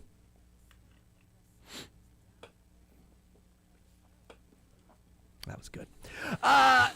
Yeah, Notre Dame is that 3-month-old expired salmon that's being spread and laid all over this delicious, perfect cake. It is, I am sorry, I want to cuss so bad right now, BS. Notre Dame shouldn't even be in the equation, let alone in the college football playoffs. Playoffs. It is all because of their helmet. Congratulations. You put stickers on your helmet. Nice. It's gold. What else? You beat USC. Congratulations. Apparently that's all you had to do. Beat one team who's decent on your schedule and you can make it in. They don't have as good of a resume as a team they lost to, by the way, in Miami. They don't have as good of a resume as a team that beat Miami in Louisville. They don't have as good of a resume even close to. Sorry, I love hating on Oklahoma. It's fun on Oklahoma. If you have me agreeing with Lebo on something, you're out of your gourd. Put that in your pipe and smoke it. Texas, who I rip on perpetually, love ripping on them. Texas should 1,000% be in over Notre Dame. Hey, Big 12, you should actually have a third team in over Notre Dame. That's Utah. I am beyond annoyed at the love that Notre Dame gets, all because of off-season hype. Congratulations, you played Miami and Texas A&M close. You know what you did? You lost. Like, I don't think Mizzou right now should be in the college football playoff. I don't think they should be really that close. I think they should be in a 22-game playoff. 22-team playoff. Sure. That's what they should be in. But My humble opinion. if Mizzou beats Texas A&M Right. on Saturday, It's a better resume than Notre they Dame. legitimately have a much better resume than Notre Dame. This is the point I'm trying to make here. I don't think Missouri should be in it even if they beat Notre Dame on Saturday. They'll be closer, but they shouldn't be in. The fact that Notre Dame is in and they lost to said team, they lost to Miami, but congratulations, you beat number 19 USC. Your next best win is Arkansas. Nice. Well, and this is where you get into, okay, here's your resume, and here's the eye test, and here's what you're looking at, and it's this combination of both because... Nice, beating Boston College 25-10. Great eye test. Right, but Indiana should be ahead of Ohio State. Like, if we're looking at the same thing, because Indiana has a better resume than Ohio State. And I wouldn't disagree with you, by the way. But Right. I think at that point, you're kind of splitting hairs between 1 and 2. But I think if you're arguing resume versus, okay, this team looks better than that team. Okay, Notre Dame looks better than Miami, although resume, is Resume matters. Resume matters, right? That should be 99% of it. The eye test should be Right. the splitting hairs. But if you switched the names Indiana and Ohio State,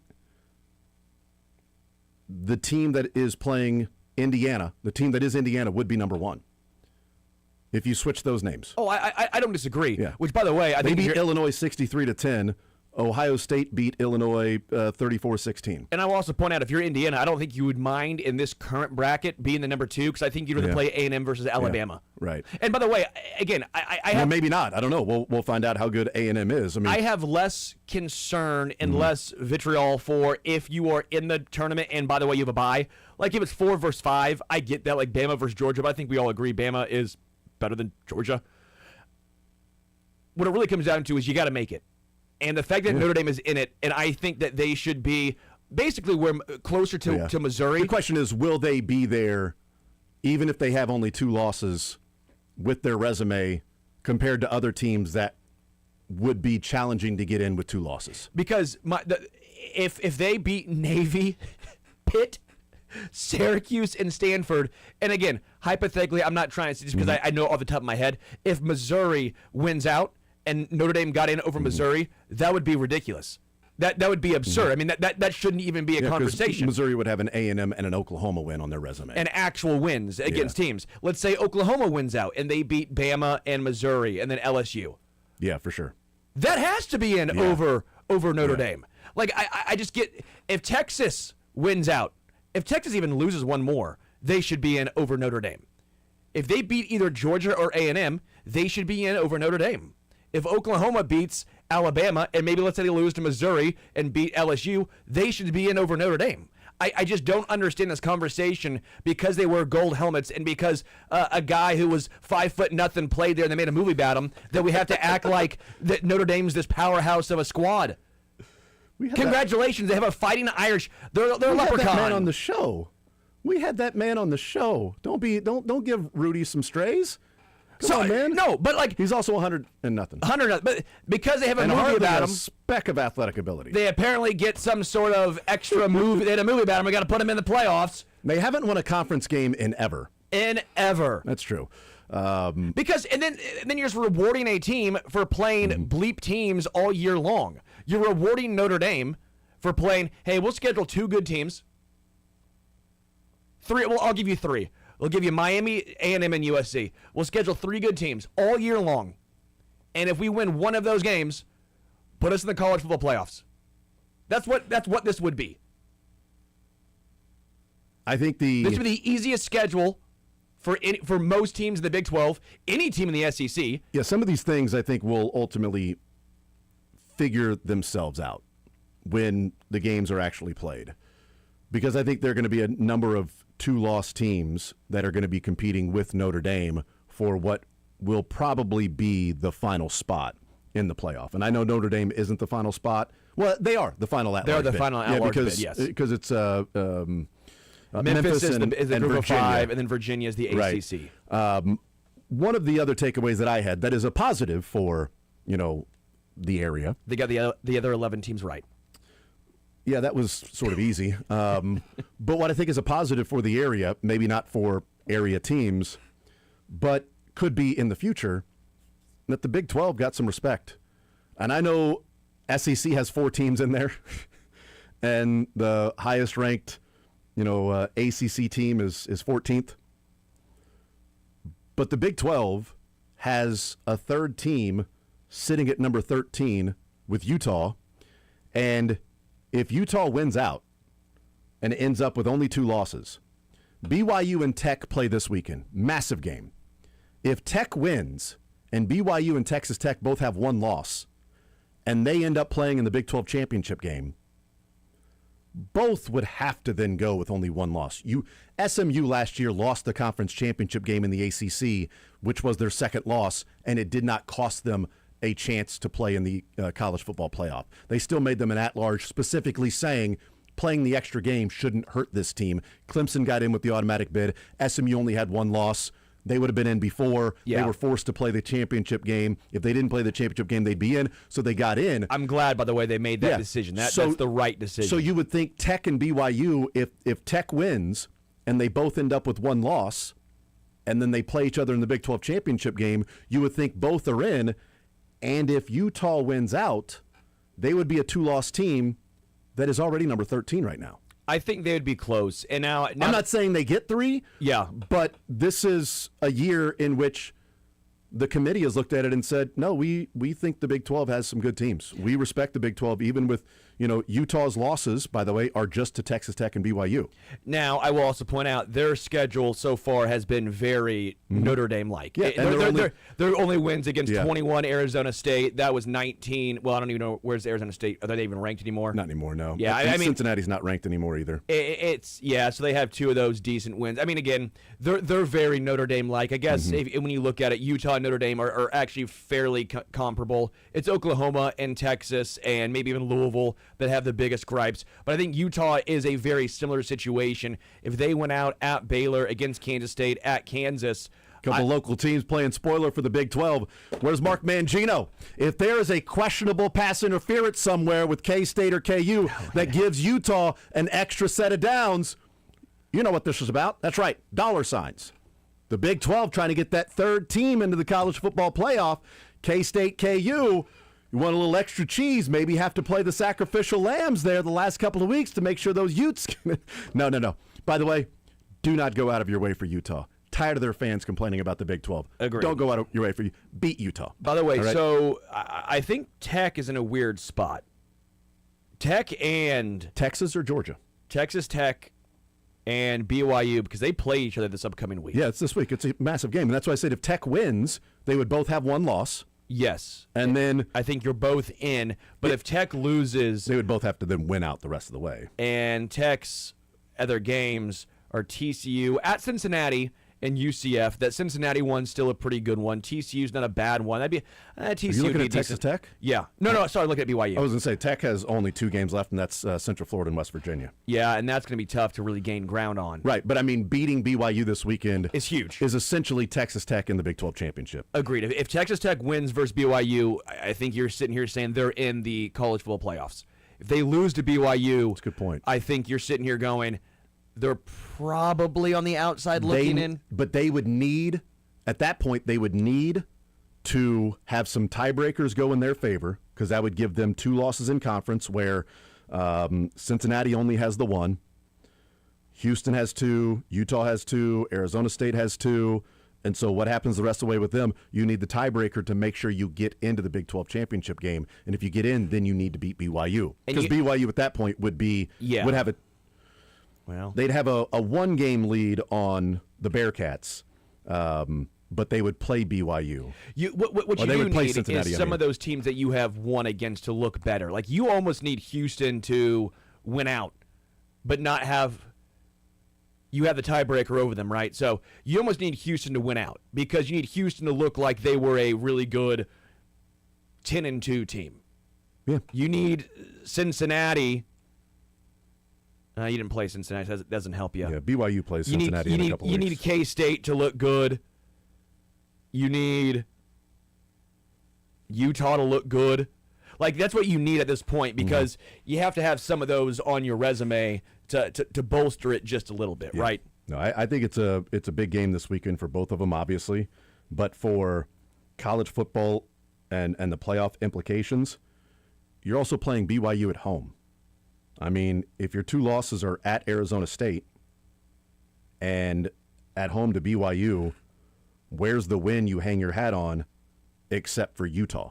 Yeah. So you would then be a 2-loss team that may not even play in your own conference championship That's what I said, game at Houston. with one. If Houston, Yeah. if Houston continues to win, because they're not in the top 25. They're but 7-2 right now. yeah, which is funny to say at Houston, but I mean that could be. You need them to win. It could. It's a good point on Texas Tech that if they win, you feel like they're in the college football playoff. If Yes. Texas Tech wins. And by the way, they're 10-point favorites this weekend. So you lose at home to BYU as a 10-point favorite, and your 2 losses are at Arizona State and home to BYU. And Utah's your big win, and maybe Houston, and hoping that Houston goes and continues to win out, and Utah plays well and wins out. Those are your wins on your resume. It's going to be tough for Texas Tech to argue, no, we belong in there, even though I feel like they're a good enough team to win the Big 12. Agreed. they've got the opportunity. They control their own destiny to make the college football playoff. You win this weekend, you win the next couple of games, go into the Big 12 championship game with one loss, you're in the college football playoff. Yeah, and it's kind of the same way. What's tough for Georgia Tech, because Georgia Tech, I don't think, can lose another game. Like if you're looking at some other ones, you have a chance to beat Pitt, which Pitt's been decent.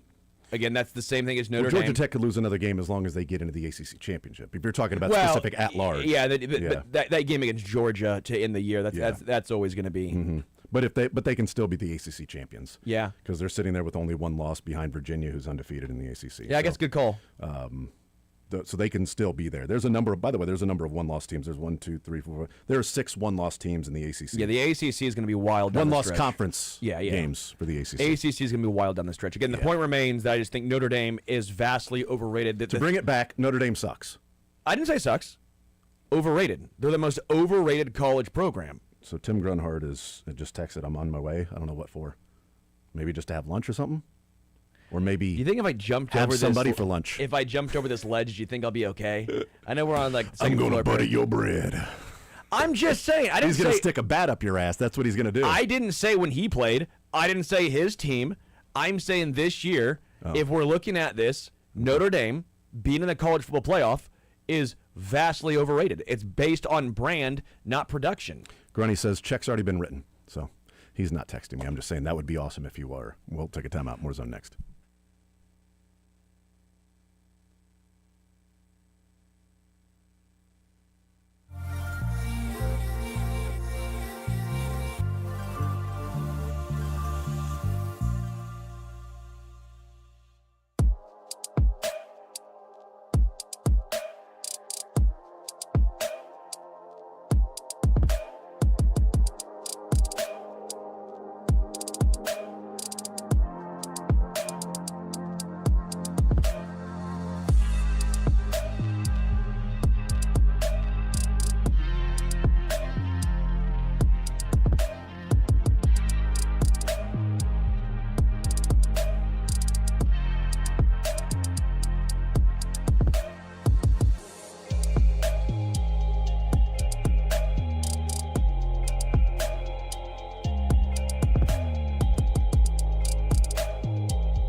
Actually, doesn't bother me with all those videos. They're like, hey, are you a fan of this college? Did you go here? No.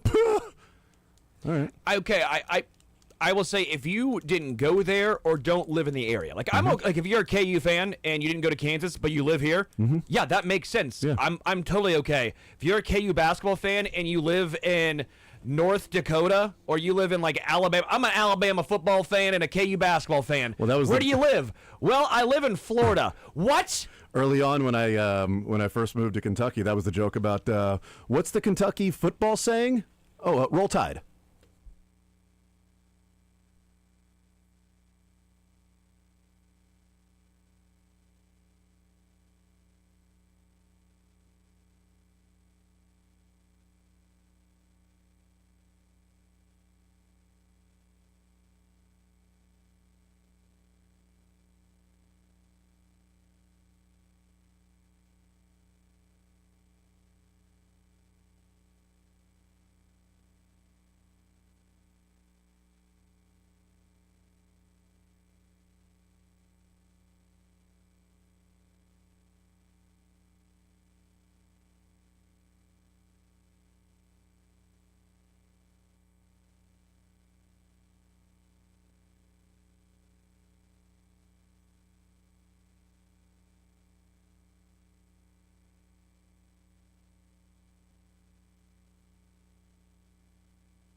I will continue right here on Sports Radio 810 WHB. Jason Anderson with you, heading up until 2 o'clock. A couple more hours to go.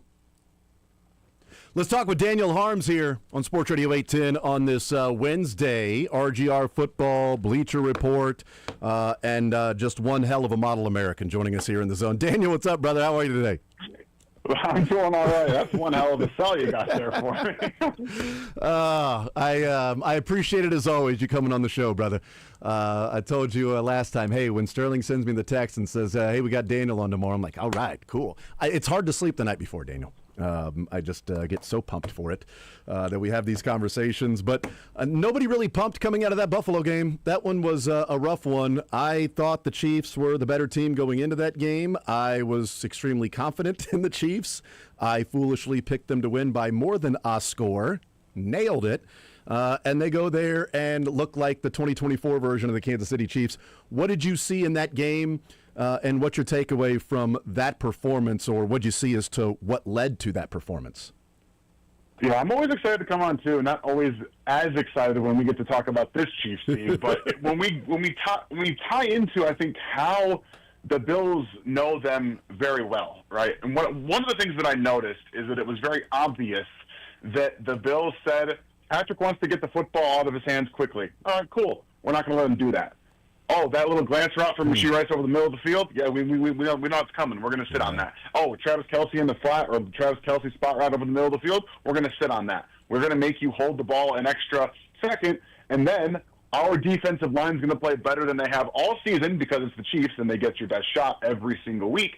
And Patrick's going to be forced to play like he did last year, where if the ball doesn't come out, he's holding on to it, he's throwing late, he's scrambling out of pockets that are clean, he's getting hit a ton, pressure on over 50% of his dropbacks. That's not how the Chiefs played coming into this game for almost an entire month on offense.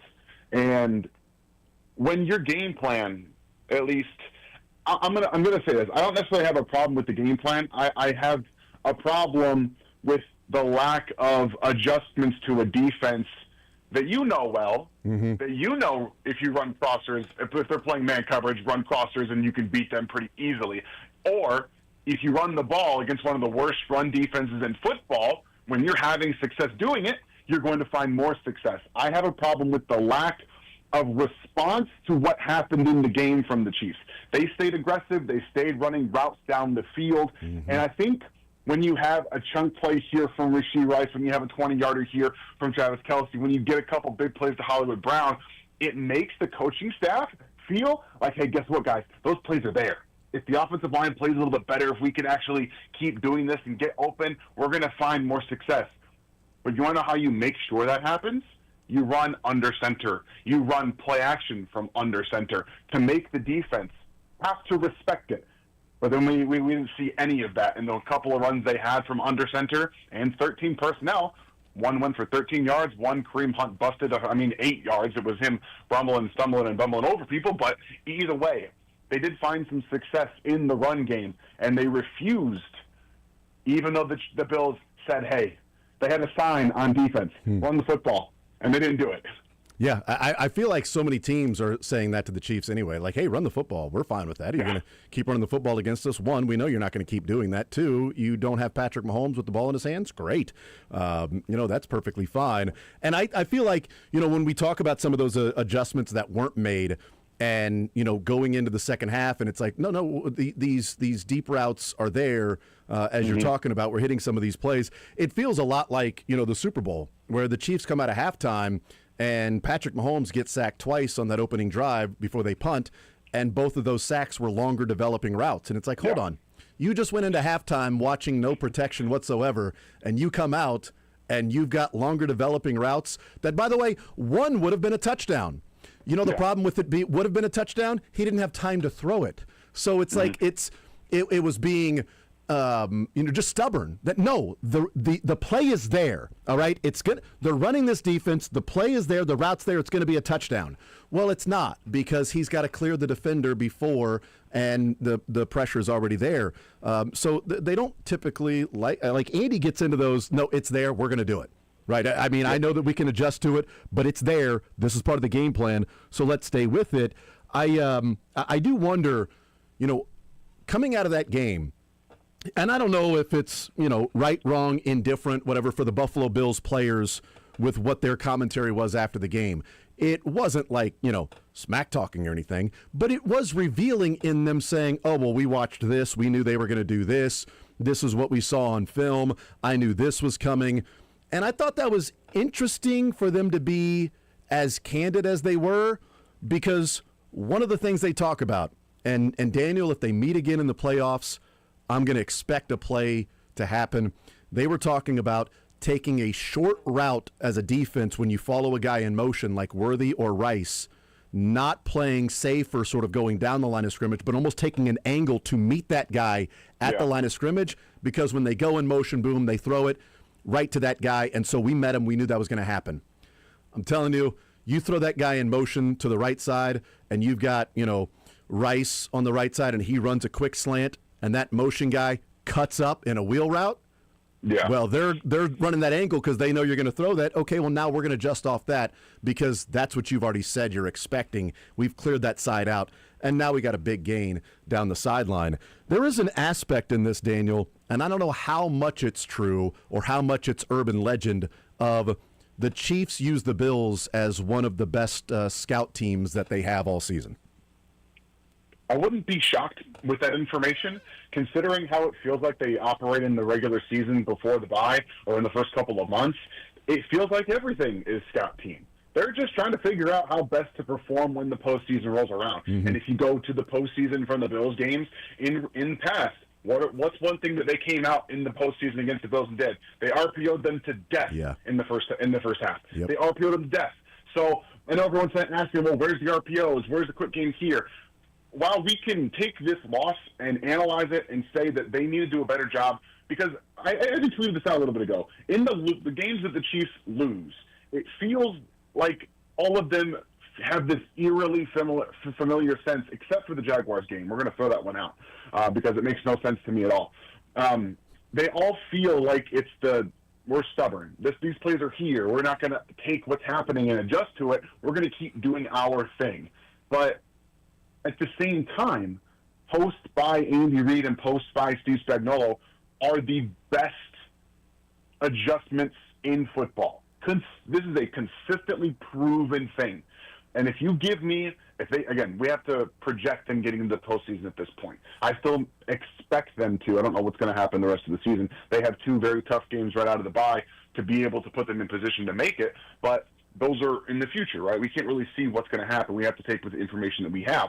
And when we see what Andy Reid and Steve Spagnuolo typically do after a bye, it is putting their players in the best position. They get all that information from the first half, and they say, all right, what do we do well? What don't we do well? We're going to figure that out. We're going to strip the play calls back to what we know we excel at, what we can fix, and then go out in the second half and do our thing. They do the same thing on the defensive side. So I'm watching this team still try to, later buys make it so you have more information, but it also prolongs this feeling of unsettling, especially after a loss like that, where it's more puzzling that there's no real adjustments in the game based off of what's happening in the football game. But also, it's not a lose or go home situation where it feels like that's where they thrive, except for Super Bowls, which is weird.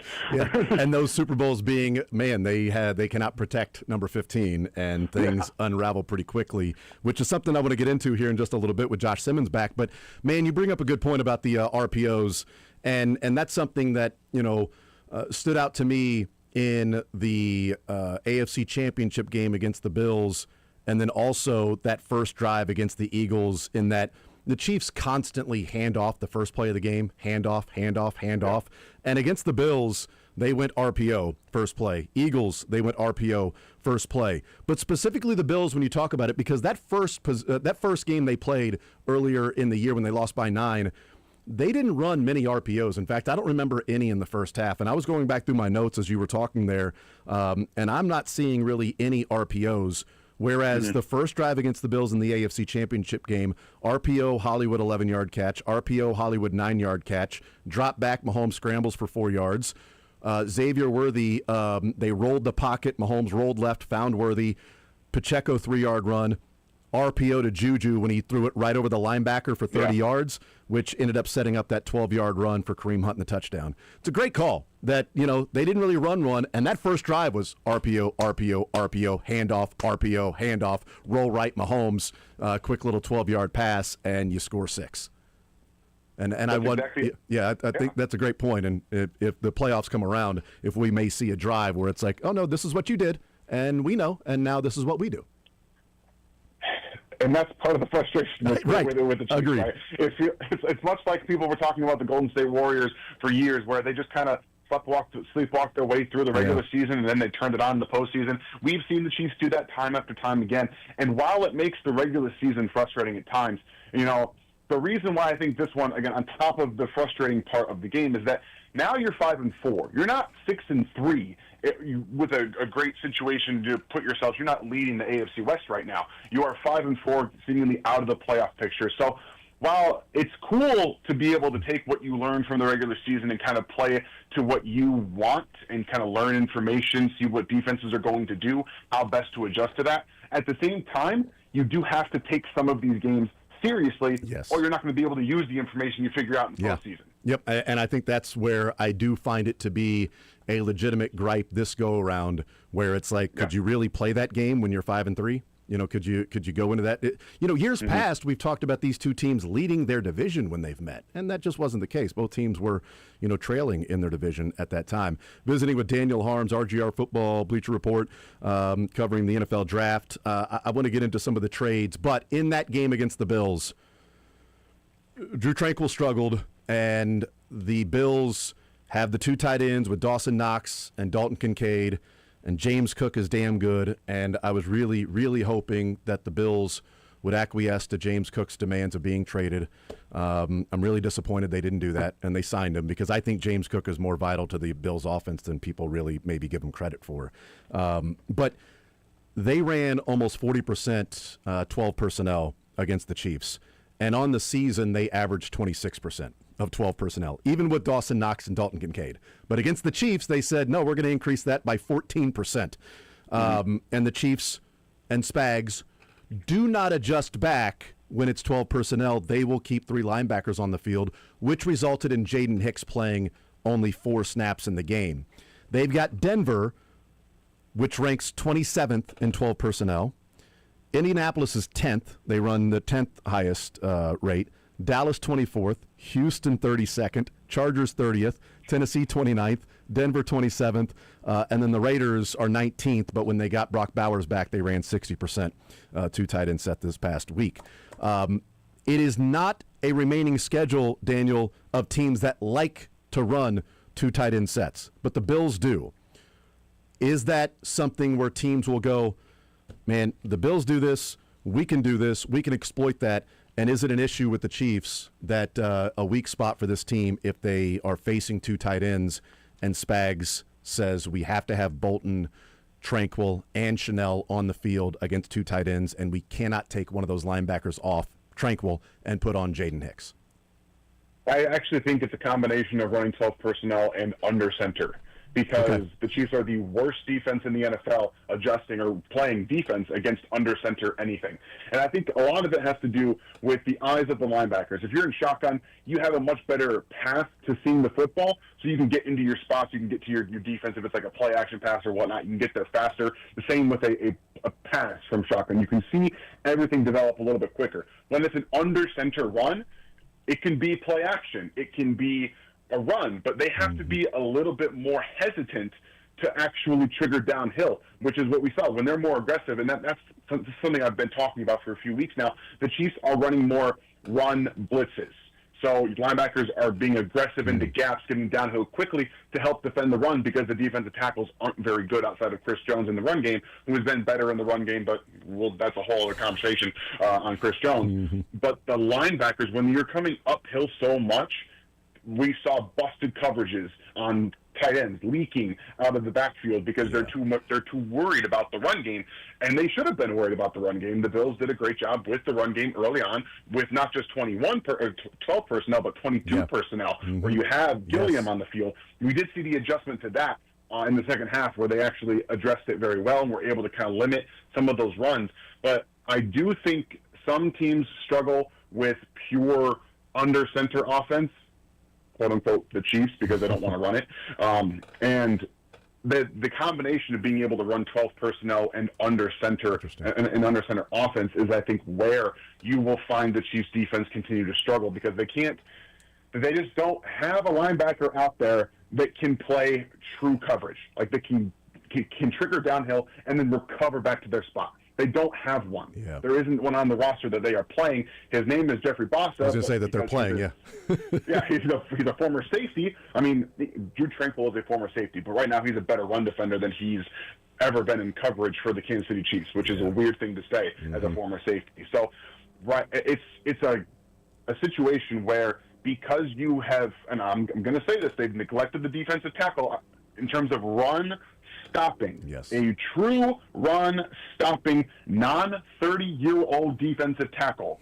Because they have neglected that, it forces your linebackers, who aren't great in coverage anyway, to have to pick up more of the slack in run defense, leaving you susceptible to tight ends everywhere over the middle of the field. And that's what we saw against the Bills. I'm glad that the Chiefs scored on fourth down with Kareem Hunt down at the goal line, because if they did not score on fourth down, I would have been complaining even more on the air because that third down handoff to Kareem Hunt was completely blown up by Deion Walker, the third-round pick out of Kentucky by Buffalo, who I was longing for throughout the draft process, that, they need a run-stopping, big-body defensive tackle that can take up space, is strong, and has offered some pass rush ability in the past. He's been injured this last year, so the draft stock has fallen, so you don't have to spend a first-day pick on him. Maybe not a second-day pick, but I'd like it. They went Omar Norman Lott. They wanted the Turk Wharton replacement, and the Bills went Deion Walker, and I haven't seen many people toss Creed Humphrey aside the way that he did to then tackle Kareem Hunt on third down. And I'm glad they got it on fourth down because I'm like, okay, it didn't matter, but oh my God, yeah. If that happened, that's the guy I wanted, and he's looked pretty good, and of course he's with the Bills, but you can't go back and redo all of those things. They just have to simply move forward with what they have now. And so my question to you, Daniel, is we'll look at some of the trade deadline non-moves.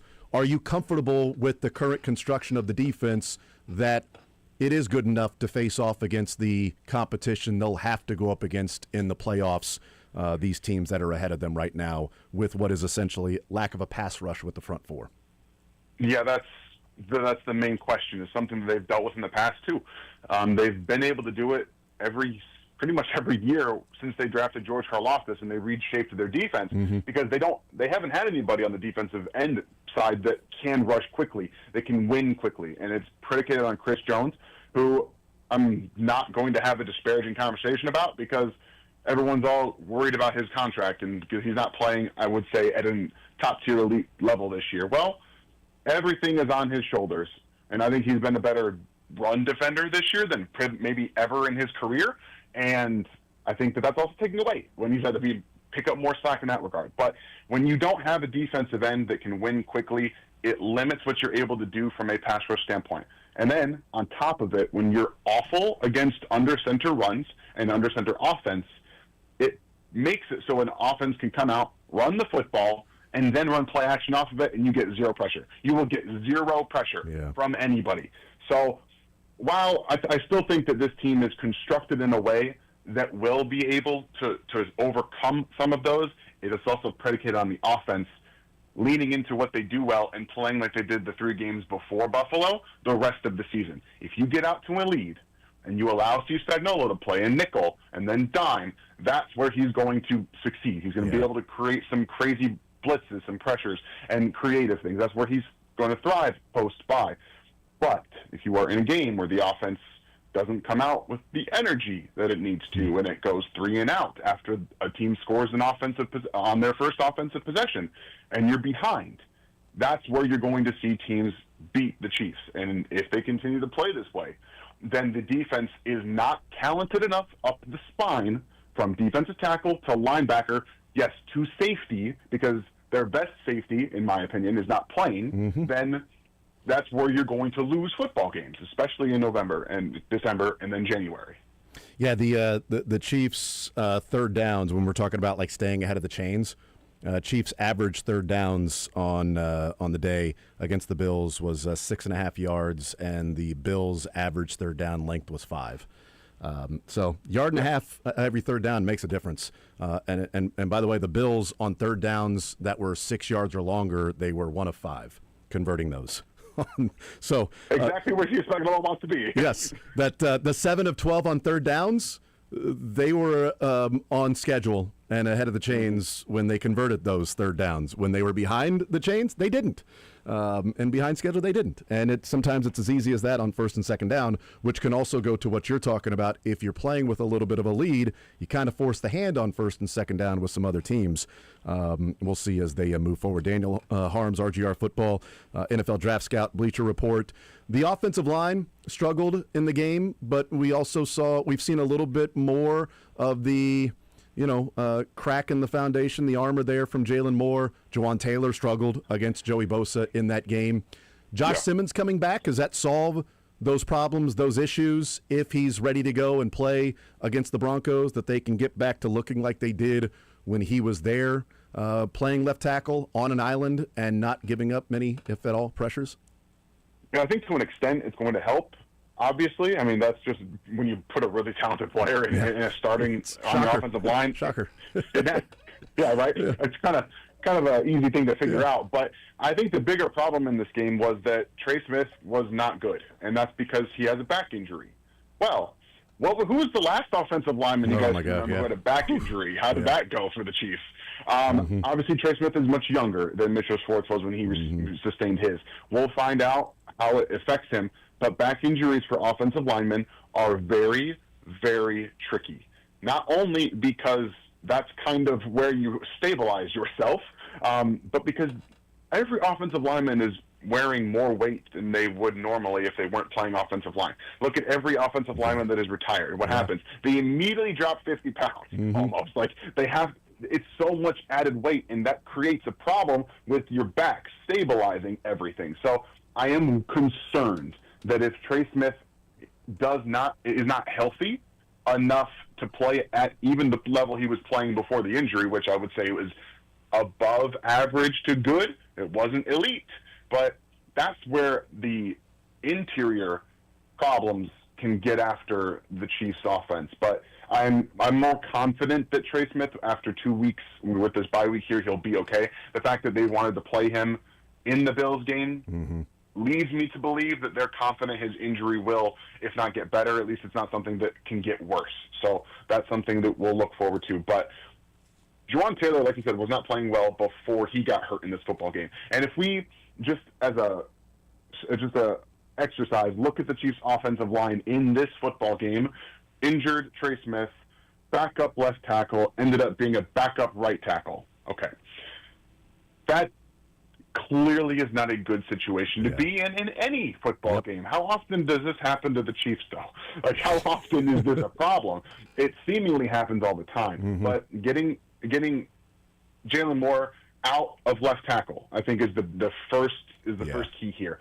My opinion, since they brought him in, was that he was never going to be a long-term solution at left tackle, maybe much better at right tackle. The reason I say that is because his foot speed is, I would say, just below average.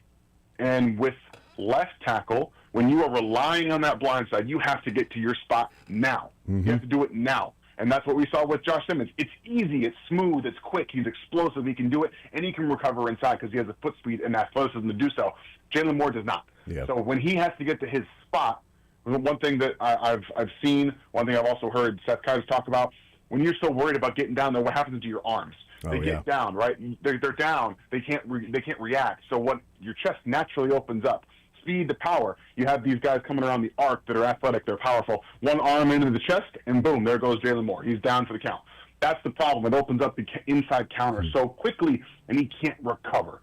So, and I'm not here to say that guys that are rushing off the right side can't do that either, but there's just a touch easier way for him to recover and play that way on the right side than there is a left because of the natural blind side. The quarterback can see it coming a little bit easier. That's the difference there. So with Josh Simmons back in the lineup, I think after the first half of this game, you'll probably see him get more comfortable. Obviously, he's going to shake off some rust. That's what he's going to be doing over the bye week here. Everyone else is going to take a rest and break. He's coming into the building and getting back in game shape as best he can before he comes back to play. So I think getting everybody knocked back down into their proper positions, the offensive line will play very well, and that should help everything going forward. Yeah, you got Jalen Moore at left tackle instead of Josh Simmons, and Wanya Morris at right tackle without Jawaan Taylor instead of Jalen Moore.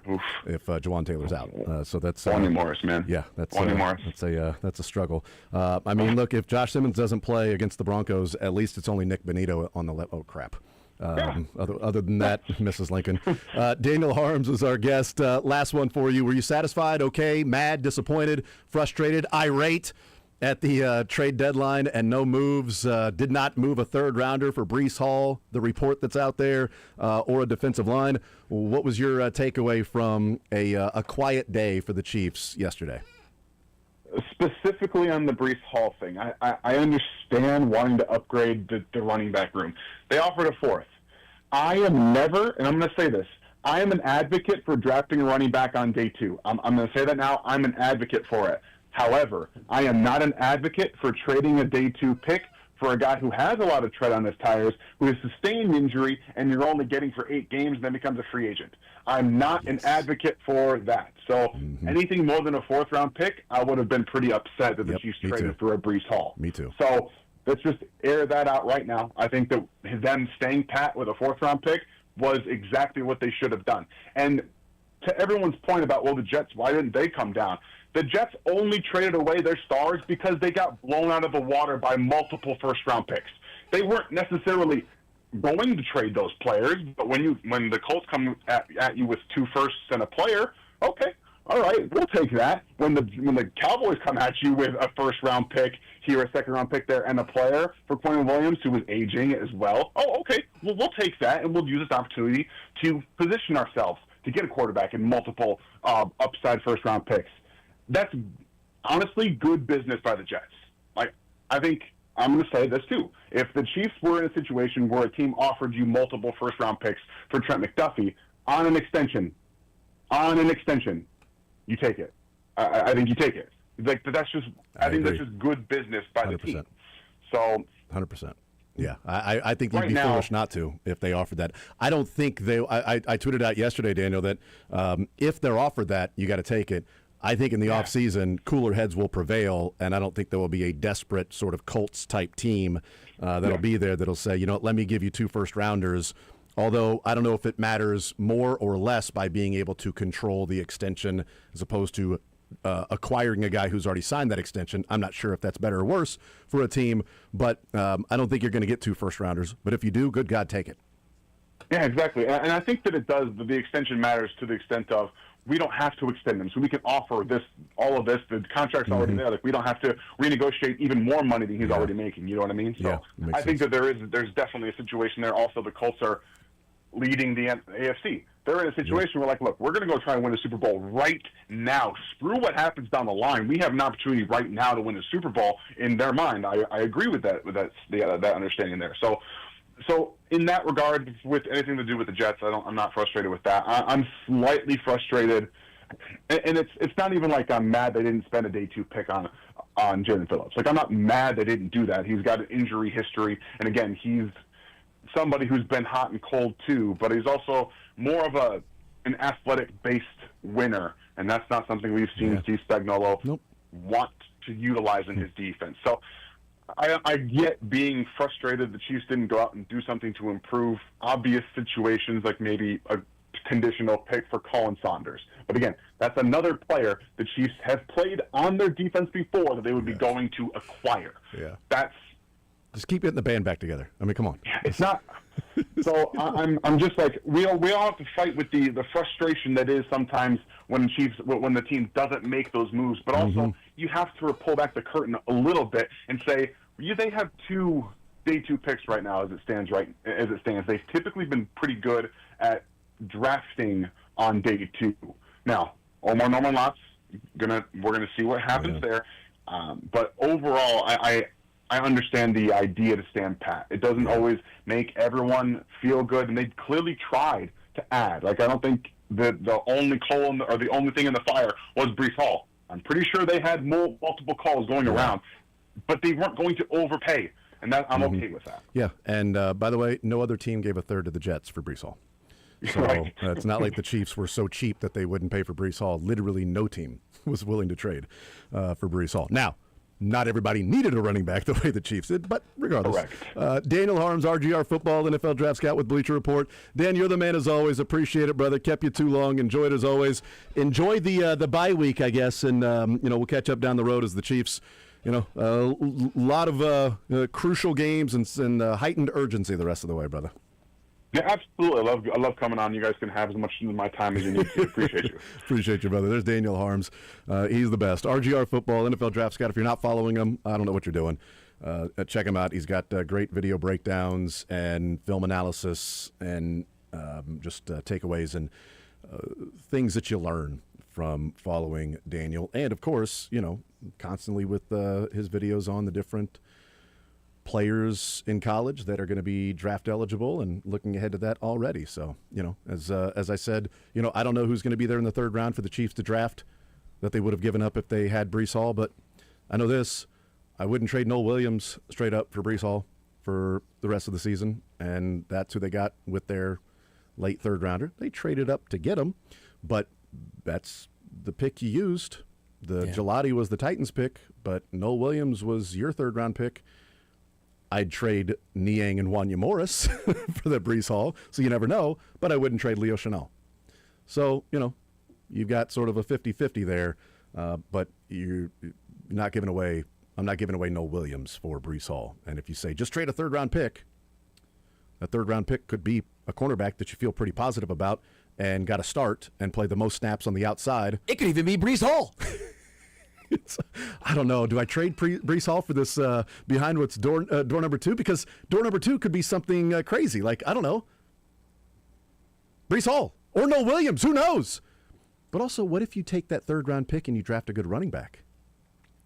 I will say, then you have the years of control on a rookie contract. That is massive. I mean, Right. I know I'm That would joking be- with that, but it is I know, that's- a risk that I think you have to take, especially when you have large contracts and you're going to have to restructure Patrick's contract heading up into next year. As we know, the cap number is not going to be played on that number, so you'll have some restructuring to do. But you have the Chris Jones contract. Yeah. Right? You have the Trey Smith and the Creed Humphrey. It's not as simple Jalen as... Moore is kicking in next year to almost $19 million cap. And you get out of Juwan Taylor's, but then you get into Yes. Jalen Moore. And Right, yeah. again, it's not as simple as just, we'll figure it out later. Well, Yes. they have those. Later comes due eventually. And later is coming due with Juwan Taylor's cap hit this year. Later is coming due with Chris Jones' cap hit this year. We say it doesn't, and then you look at what has gone on with New Orleans, Right. and you go, okay, There are years that when you pay for certain players, you have to take your medicine. And they paid for Juwan Taylor. The penalties have been inefficient for him, to say the least. Sure. He's been an okay player, sometimes good when the penalties weren't happening. He was bad against the Bills. But the cap hit this year, if he was playing really, really well, and it was like, my God, this guy's Mitch Schwartz at right tackle, he wouldn't have the cap hit he has this year. You know why? Because they would have extended him, and they would have moved some money down the road. But they don't want to extend him because he's not the player they thought they were getting. They're ready to move on, but you have to take your medicine this year for that contract to not make it worse next year and the year after that. And again, the Broncos did that, by the way, with Russell Wilson in that They did. contract. But it helps when you have the ability to then have a rookie contract at quarterback, and you hit on guys like Nick Benito and a plethora of other guys. I mean, that I think that the biggest difference is they went from the overarching ridiculous contract of Russell Wilson to then you got good production now from a rookie quarterback. The Chiefs are not going to be able to have the rookie quarterback, obviously. But at least you don't have to worry about having Bo Nix on your team, so that's good too. We'll take a timeout, come back, more Zone next.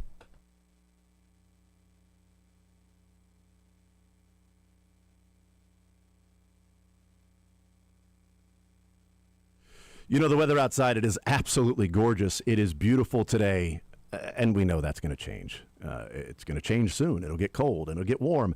And during the wintertime, it'll be ice and snow, and then melting and freezing, and ice and snow and melting and freezing. Stay ahead of the weather with Pyramid Roofing.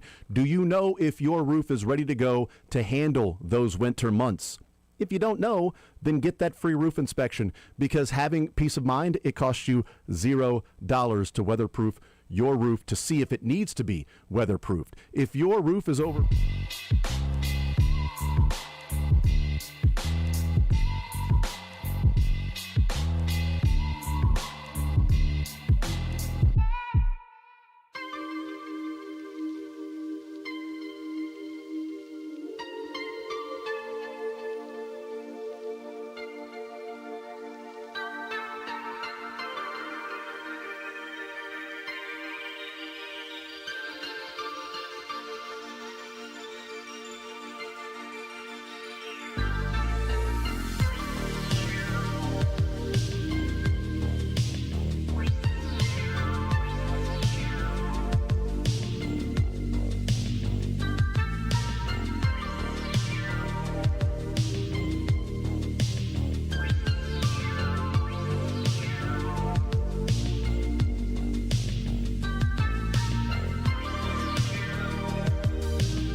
I did it. Congrats, man. I don't know what it is, but I'm happy for you. It's kind of breaking news. Oh, is it? Okay. Wow. Darcy, breaking news. I have a feeling this is going to be worth it. It I won't. have It won't be. Sneaking suspicion this is going to be worth It won't be worth it. it. Okay. Goodbye, my lover. Okay. Interesting. Goodbye, my friend. Yep. You have been the one. You have been the one for me. This is my eulogy to my mustache that is now gone. Okay. You shaved. Okay. Yeah, it was. You traded in your Thick. mustache for a freshly shaven face. Yeah, it was thick. It was about a 2-month stash that had grown unruly. It listened to no rules and it abided by no rules. It was very unruly. It was the getting dude me. abides, but not the mustache. It was getting me in trouble. Was it? Anytime I'd eat soup or drink a Okay. beer, it would just like leak.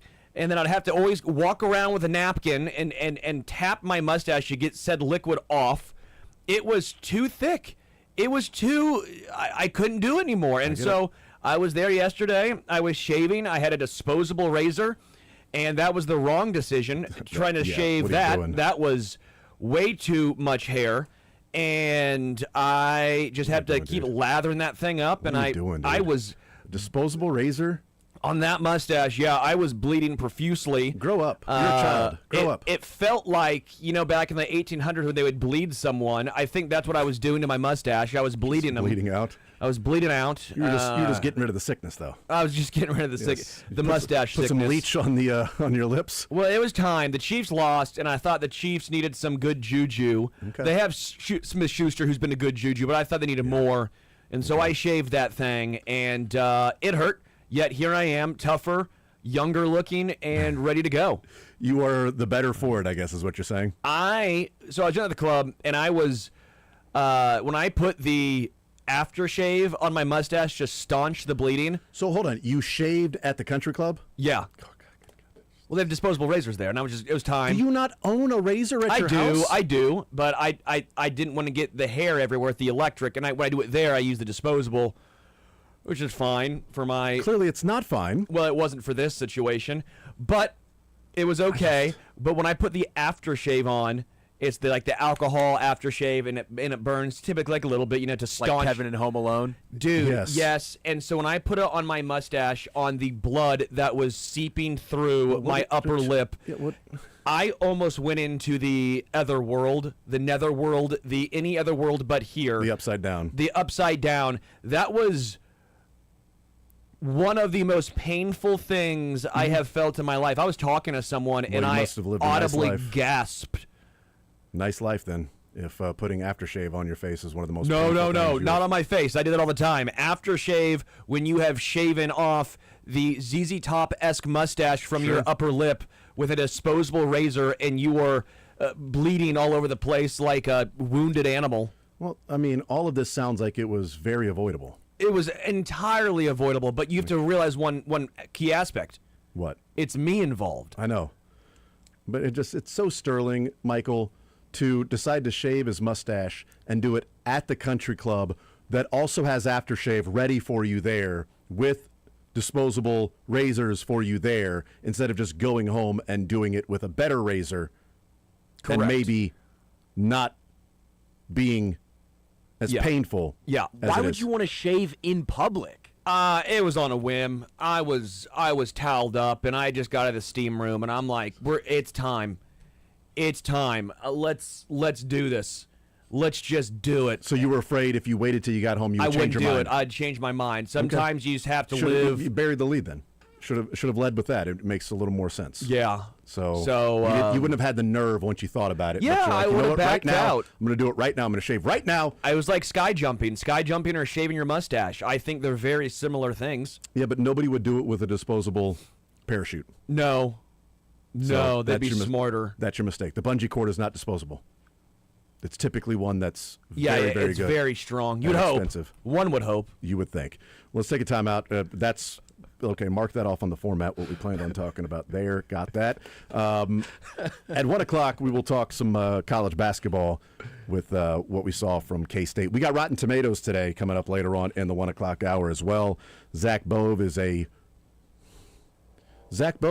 on the day of the trade deadline was a traitor. Wow. Yeah. Zach Chiefs Bove. didn't make moves, I mean, but the Royals did. Brett Veach, not a traitor. Zach Bove, traitor. Bet people are pumped. Oh, let's make a trade. Yeah. They lost a pitching coach because of it. Nice job, trade deadline. Stupid.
All right, wrap it up this hour. If you missed any of Cynthia Freeland in the 11 o'clock hour, check out that podcast. Also, Daniel Harms earlier this hour. Check out that podcast as well. We got one more hour to go. We got some Rotten Tomatoes coming up later on in the hour. Talked a lot of football today, obviously, with trade deadline wrapping up yesterday. No moves by the Chiefs, but certainly felt like there was some action. Just did not actually come to fruition with anybody making any trades. Jordan Schultz also tweeting out that the Jags were in the mix for Quinnen Williams to acquire him, but could not get to the level that the Dallas Cowboys got to make that deal. So Jags did not end up with Quinnen Williams. The Dallas Cowboys did. So, look, there were a lot of things. Brett Veach was not sitting around doing nothing yesterday. They just didn't actually come to an agreement. More Zone next.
All right, we continue on this Wednesday edition of The Zone. Jason Anderson with the Sterling Holmes. Michael Darcy heading up until 2 o'clock. The program with Sren Pretro comes your way at 2 o'clock. We got Hawk Talk with Lance Leipold tonight at 6 o'clock.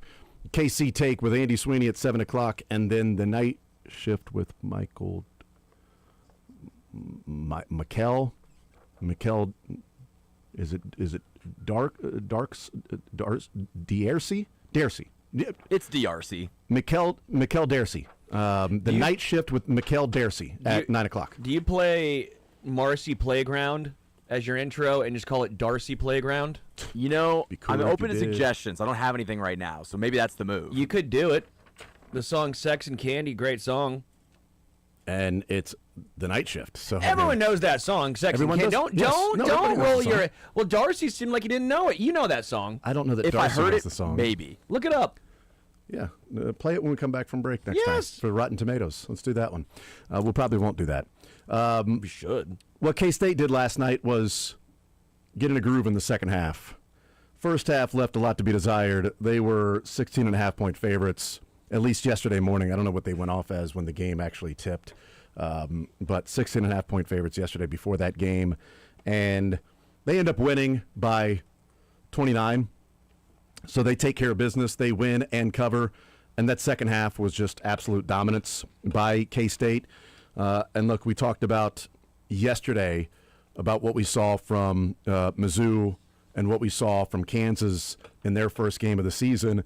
And, man, I did not want to come on the air today and then say, I mean, you look like that against UNC Greensboro. I know it's early, like, let's wait a little bit. Let's let the season play out, It's always like when a team plays well, it's like, see, there you go, they're playing well. When they don't, it's like, well, hold on, it's early. And then they play well. See, boom, there they are. Told you, just wait. And they're never going to go back to playing poorly again. This is now done. They have made it. But last night, K-State gets the win, and they outscore UNC Greensboro, 30 to or 60 to 60-30 in the second half. 60-30 in the second half. Yeah, they outscore them by 30. I was like, there's a 30, and then there's another 30. It's a 30 for 30. But Two then two 30s 30s make a 60. 60. Yeah. Oh, man, I don't know what's going on. They went 14 of 27 from behind the arc. And we know about how good P.J. Haggerty is. Like, when he signed with K-State, we knew there was going to be instant offense there.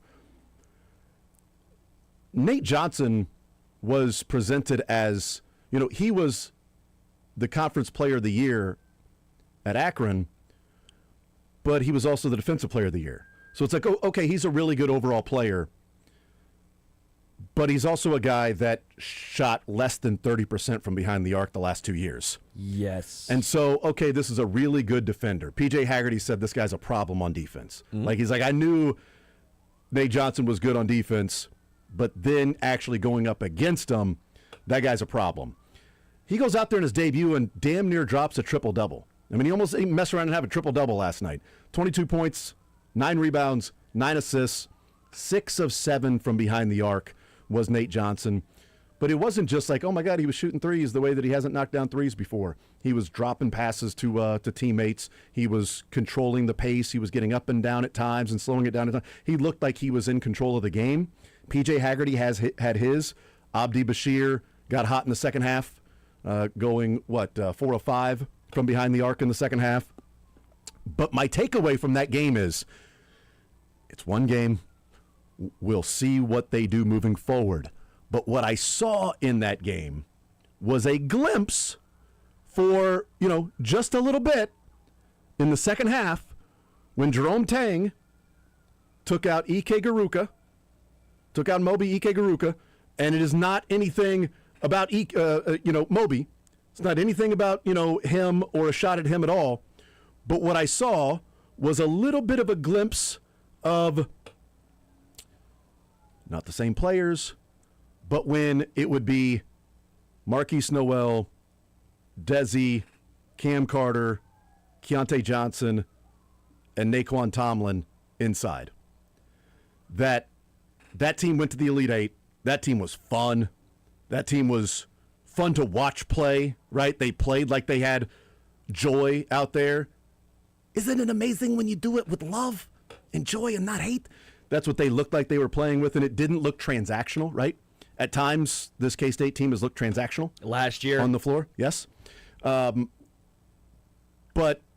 when they just had Kamari McGriff in the game, and then you had Nate Johnson, P.J. Haggerty, Abdi Bashir, and Andre Kostic, 4 out, 1 in. Yeah. Multiple shooters. Haggerty, the floor is spaced, and he can create. Bashir is a guy that you can't allow any space. Kostic is a guy that's played professional basketball for a number of years and can knock down a shot as a shot maker. Haggerty's a scorer. Nate Johnson certainly offensively looked better than I thought he was going to look really at any point. Yeah, agreed. For K-State. I don't care who it's against. I didn't know. Impressive. I didn't know what to expect from him. And, McGriff only played 14 minutes, but, just different guys, if you throw them in there with the 4 out, 1 in and sort of get up and down the floor. I saw glimpses. It was early. It was but that's when they turned it on. That's when it was like, boom, K-State got out and just started scoring buckets when they did that. And is that the concern of they don't – and Mizzou to an extent like this as well. They did it last year when Mark Mitchell was the 5. It works against a lot of teams, but they won't beat up on teams down low. And so if you're not going to do that, are you going to play a lot of 6'6" guys, 6'7" guys, basically all guards, basically almost 4 guards and 1 semi-forward, or are you going to try and go a little bigger? You got to go, in my opinion, this game. I know it's a small sample size. You're better when you go smaller. And in today's college basketball landscape, unless you're going up against Purdue with Zach Edey back in the day a few years ago, it'll work. I mean, I still think last year's Mizzou squad was better when they had Mark Mitchell. I think at times KU fans will agree. I think a lot of KU fans now will agree. Hunter Dickinson slowed that offense down a lot. Basketball has changed. I know that he was their main guy last year a lot of times, but I think we all agree that at times they maybe looked a little better with him off the court. Flory looking athletic, running the length of the floor, playing the 5 and doing what he can do. Yeah, it's a much different pace to the game, and it doesn't feel slow and stagnant, and it doesn't feel old. Now, I will also point out It just flows better. Yes. it flows better, but I will also point out you are apt to go through longer stretches, especially in games. You have a better chance of getting upset because you won't have the consistency of, okay, this possession, let's slow it down, get it inside, and see if we can get an easy 2. Let's try. I do think there's something to that. So you do have a chance of losing to lesser teams or going through. I mean, we saw it last year with Mizzou all the time. You're like, that team's better than that team. But how are you? Well, because you go through a 12-minute stretch of where you have 6 points because you're 2 of 12 from behind the arc. But I think the difference this year, if we're talking about KU and K-State, whereas, could Coleman Hawkins get you an easy bucket? Not really. That really wasn't his game. He was more of a guy that was going to be a stat stuffer with points, rebounds, assists, kind of a point 4 type guy, point forward. He can dribble the basketball. The price of the NIL obviously got to the point of like, okay, is he worth that much money? But like last year, okay, do you need an easy bucket? Let's dump it down to Hunter Dickinson. Didn't always become an easy bucket. The difference with the teams this year with KU and K-State is, hey, KU needs a bucket. Get it to Darren Peterson. Hey, K-State needs a bucket. Spread the floor and P.J. Haggerty can go to work. Yeah. And leave them one-on-one. And if somebody wants to come off and help, Bashir's open or Kostic is open or, whoever else. So they have at least one individual guy, and maybe more as the season develops. They at least have one guy that is get the ball to him when you need the bucket. If it's a late shot clock, if it's late, into the first half, into the game, overtime, put the ball in his hands, let him make the shot or make the play.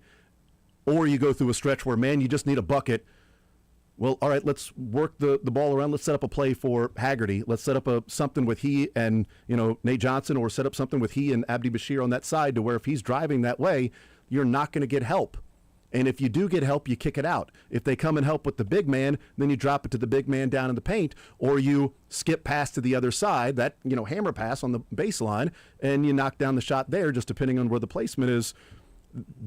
They didn't have that last year, K-State. You didn't have somebody that it felt like, at times. I mean, Not to the degree that I think you can get it with P.J. Haggerty, obviously. Agreed. They had McDaniel that was almost felt like at times like an and one shot maker. Like Doug McDaniel's ability to make ridiculous shots was awesome. But it didn't feel like, okay, give him the ball and get out of the way, and he's going to get a bucket. Where typically we'd think of, hey, man, you got a dominant center, you got a Zach Edey. All right, Purdue's doing this or knocking down different shots. Okay, throw it into the big man, let him go to work. There's an easy bucket because we're kind of struggling in different parts of our game. Peterson just looks like it comes easy to him. And Haggerty is instant offense. I don't know that Mizzou has given them, unless it's Mark Mitchell, you spread him out, and he's got a mismatch where he can be on the wing. A lot of times foul. Yeah, be on the wing and drive to the bucket, but that's sort of the way he takes advantage of mismatches, is if he's got a smaller guy, then, either post him up or knock down a shot, or a bigger guy, he crosses him up, go to the hole, and try to finish, and he's very good at getting fouled. Both these three teams, just from what we've seen, and again, one game, small sample size, all that stuff, they all look slightly different than they did last year. K-State, I think, looks more explosive. They look obviously better overall. I think they're going to have the shooters, obviously, in Bashir. Nate Johnson might be the X factor that we didn't see, because that's going to take K-State from being a solid team to a really, really good team if Nate Johnson does this. Because if you thought he was a defensive guy, not exclusively, but that's where the focus is, and he puts up 6 points, 8 points, and plays elite defense, yeah, you would have taken that, but where does that take you offensively? Where's your level at? Well, if Nate Johnson is doing this, now I'm not saying 6 or 7 from 3 every game, but if he's 3 of 7, if he can consistently do that, he's giving you 15 points. Well, now all that changes, and K-State's ceiling is raised dramatically. I think K-State all of a sudden this year has a much higher ceiling than last year's team. I think KU to an extent is the same way. They're quicker, they're more athletic, they're faster. They should be able to knock down a lot more shots this year. I do think having Flory instead of Hunter Dickinson is going to be a change. Now we'll see what it does against maybe some more physical teams. Because Hunter, I'll give him that. I know he wasn't the most physical guy always, and he could sometimes get bodied by those lanky dudes. I mean, we saw the Missouri game. Josiah Gray handled him for the most part in that game, right? He was punking up on the 6'9" guys. He faces another 7-footer, and he was the guy to an extent getting punked, right? There was a difference there. Yeah, but length and size bothered Hunter Dickinson. And I think this year you're sitting here going, okay, well, KU doesn't have that, but they're quicker, a lot faster. And again, with Darren Peterson, that changes. And Trey White and all of that, it changes a lot of things. And if you're Missouri, I think you're almost going the opposite. I think you might be saying, all right, well, last year we played Gray, but that wasn't our move, so we took him out. We played Mark Mitchell to 5. You had Trent Pierce. You went lanky. You went maybe some height, but you weren't big enough, and you got out-rebounded a ton, right? That was kind of the equation there. Well, now, again, I'm going to say it again. You bring the ass with Sean Phillips down low.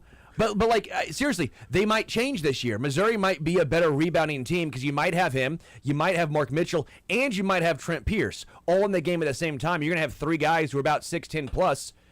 I know Trent Pierce is skinny. And combined for 250 pounds, I think. Mark Mitchell's not that skinny. Yeah, you're right. But I was thinking of more Burns and Pierce on the floor at the same time. It's 14 feet and 175 pounds combined. But if Javon Porter then moves to the bench and you have Trent Pierce in the game, for example, well, again, I just think that Missouri's a lot different team this year, even with a lot of returning pieces, because I think they might have to play different if Sean Phillips can be that guy. If Sean Phillips can be a offensive weapon where you go, all right, we like the physicality he brings. We might be a little slower this year than in years past. Caleb Grill's no longer on this team. You might have Jacob Cruz as your 6th man off the bench. He can be your guy who can fire and try and be your microwave, if you will, when an offense is stagnant.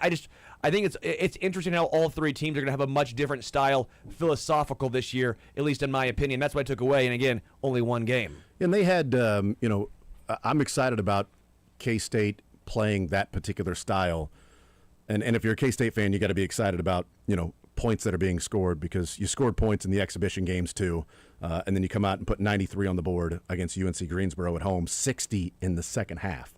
And I don't know if Jerome Tang will lean into sort of, for lack of a better term, pace and space and lean into that. But there was a rotation on the floor last night, and I'm trying to think at what point in the game it happened, but they had Johnson, Haggerty, Bashir, Ike Garuka, and Kostic on the floor. Your tallest guy is Bashir at 6'7", and that's your 2 or 3. That's your shooting guard. That was your tallest guy. So there was at least a stretch to where he had that 5 on the floor. I'm not suggesting you do that because that's a really good high school lineup. We got a 6'7" guy. We got another guy that's 6'6". We got this 6'5". Wow, we're really good there in this high school team. But college Division I, probably not going to be conducive to playing against some other teams that might have size and athleticism too. But I thought that was like, oh, interesting. Because then you're extremely athletic and more transition basketball because you'd want to beat that team down the floor playing with smaller guys because you're probably not getting an offensive rebound with that. I don't know how much he's going to play that because this is one where when you start to take control of the game, you can start to experiment with different lineups. You can start to experiment with different guys out there. And I think there's an element of that with Jerome Tang too, where you finally took control of the game and it's like, okay, now you're playing this way. You're not in a dogfight to where you're saying, well, Nate, you got to stay on the floor. PJ, you're on the floor. Abdi, you're not moving. You're staying on the floor. Like, this is what we have to go with because we can't lose game number 1. But once you get up like 15, 20 points, see some different guys, see what you have. But I thought that was interesting that even in that moment, and I don't remember when it was, I have to go back and look at some notes that I took, but I'm like, damn, Bashir's the tallest guy on the floor, and he only runs, arc to arc. Your tallest guy on the floor doesn't want to step inside the three-point line. Kyle Korver. Yes, like, that's your tallest guy, and he's playing out on the wing? Like, all right, interesting. But, man, the one thing I don't question about K-State this year is if they're going to be able to score. I think they'll be able to score. Will they get into stretches that they struggle if the shot is not falling from behind the arc? Certainly, but that, in theory, is where P.J. Haggerty should come in. Yeah. And be able to, put the team on your back a little bit. It's like Kansas. If Flory, again, we need to see Flory do this against, my opinion, and be more aggressive. We may not be able to see it. We can listen to it on Sports Radio 810. We can listen to it right here on May Sports not be Radio able to see it on Friday night. But I need to see Flory do it against, because I will give Hunter Dickinson that. I do think at times KU fans were a little harsh on Hunter at times, because I don't think it was all his fault. I think part of it was rush. Sometimes the word's a little hard on the beaver. But I need to see Flory be aggressive against an evenly matched. Doing it against Green Bay is great. Yeah. It's fun. But Darren Peterson, you can take something from, I think, guards. But big guys, you got to see it do it against other elite or at least other good competition. So that to me is a big game for Flory. Yeah, I like what we have with the local teams. What we've seen, one game in, it's the only data point we have. It's the only information we have in games that count. But they all seem like they have answers to score. Like Missouri scored tons last year, and I think they're going to continue to score. Kansas got into some ruts where it's like, man, nobody's knocking down shots. You're playing through Hunter Dickinson. DeJuan Harris isn't scoring. Everybody's complaining about the lineup. KJ Adams can't score. Get everybody off the floor. Get other guys on. Well, and what's his name came in from Alabama, right? And he was supposed to be that guy, and he was not that guy, pal. Yeah, I mean, well, he was against Mizzou. Of course he was. Every other time that Rylan Griffin shot the ball when he was at Alabama against Mizzou, he made it. But and K-State, the same thing. Like, would be stagnant at times offensively. And it's like, good God, man, if it's not Doug McDaniel in the open floor sort of creating, then I'm not really sure where some consistent offense can come from. But that doesn't seem the case at all. If you're going to lose, be entertaining. And I'm not saying K-State's going to lose, but I think they're going to be entertaining. I think all three schools this year, you can all say without a doubt, will be entertaining. Yeah. They all have an aspect that makes them fun. It's not going to be the few years ago Missouri could barely get by Liberty, or they would put up the Konzo ball where you're putting up 60 points. You're winning. If you win it 60-58. I don't want to watch Konzo ball. You might lose some games, but you're losing 92-80, 92 to 93. Like it's. Yeah, not great defensively because you're like annoyed that they keep making buckets, but it's also fun to watch your team go out and make buckets. Because there's nothing more frustrating than your team just not having an answer offensive. Like they can't put the ball in the hoop. They can't. The point of this game when you have the ball is to put it through the hoop that they've set up 10 feet off the ground. They can't do that. It gets frustrating when you can't stop the other team from doing that. But at least you feel like, you know what, we can go out and get buckets. We know you have that. a chance. You can outshoot them. Yep. Let's take a time out. We'll come back and play a little Rotten Tomatoes. Bethany's going to join us, huh? Bethany will join us and play some Rotten Tomatoes coming up next.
All right, playing some Rotten Tomatoes here. Bethany is stepping in for Mick Schaefer. We got better already. I mean, it's just we got a better show immediately with the, you know what we did? We made a trade. We traded, the Zone has traded Mick Schaefer for Bethany Bowman to do Rotten Tomatoes, and I feel like we got the better end of that deal. I feel like Sauce Gardner right now. Is that right?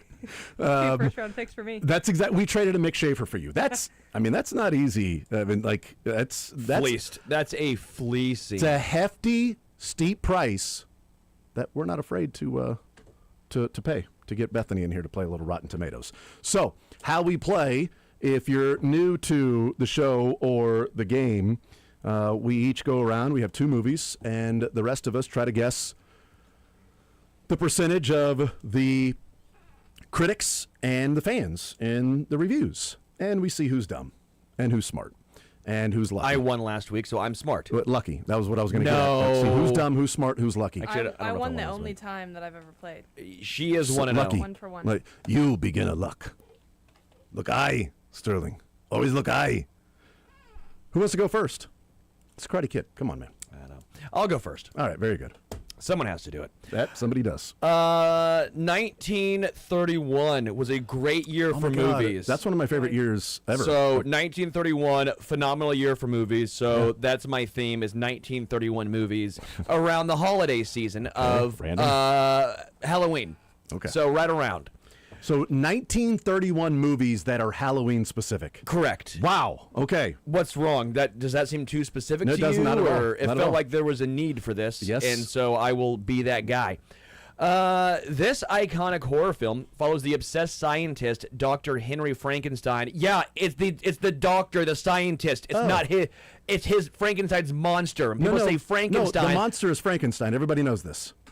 Everybody knows the monster is Frankenstein. This is this is common knowledge, Sterling. Don't try to change the story now. Attempts to create life by assembling a creature from body parts of the deceased. He has his loyal, misshapen assistant, Fritz.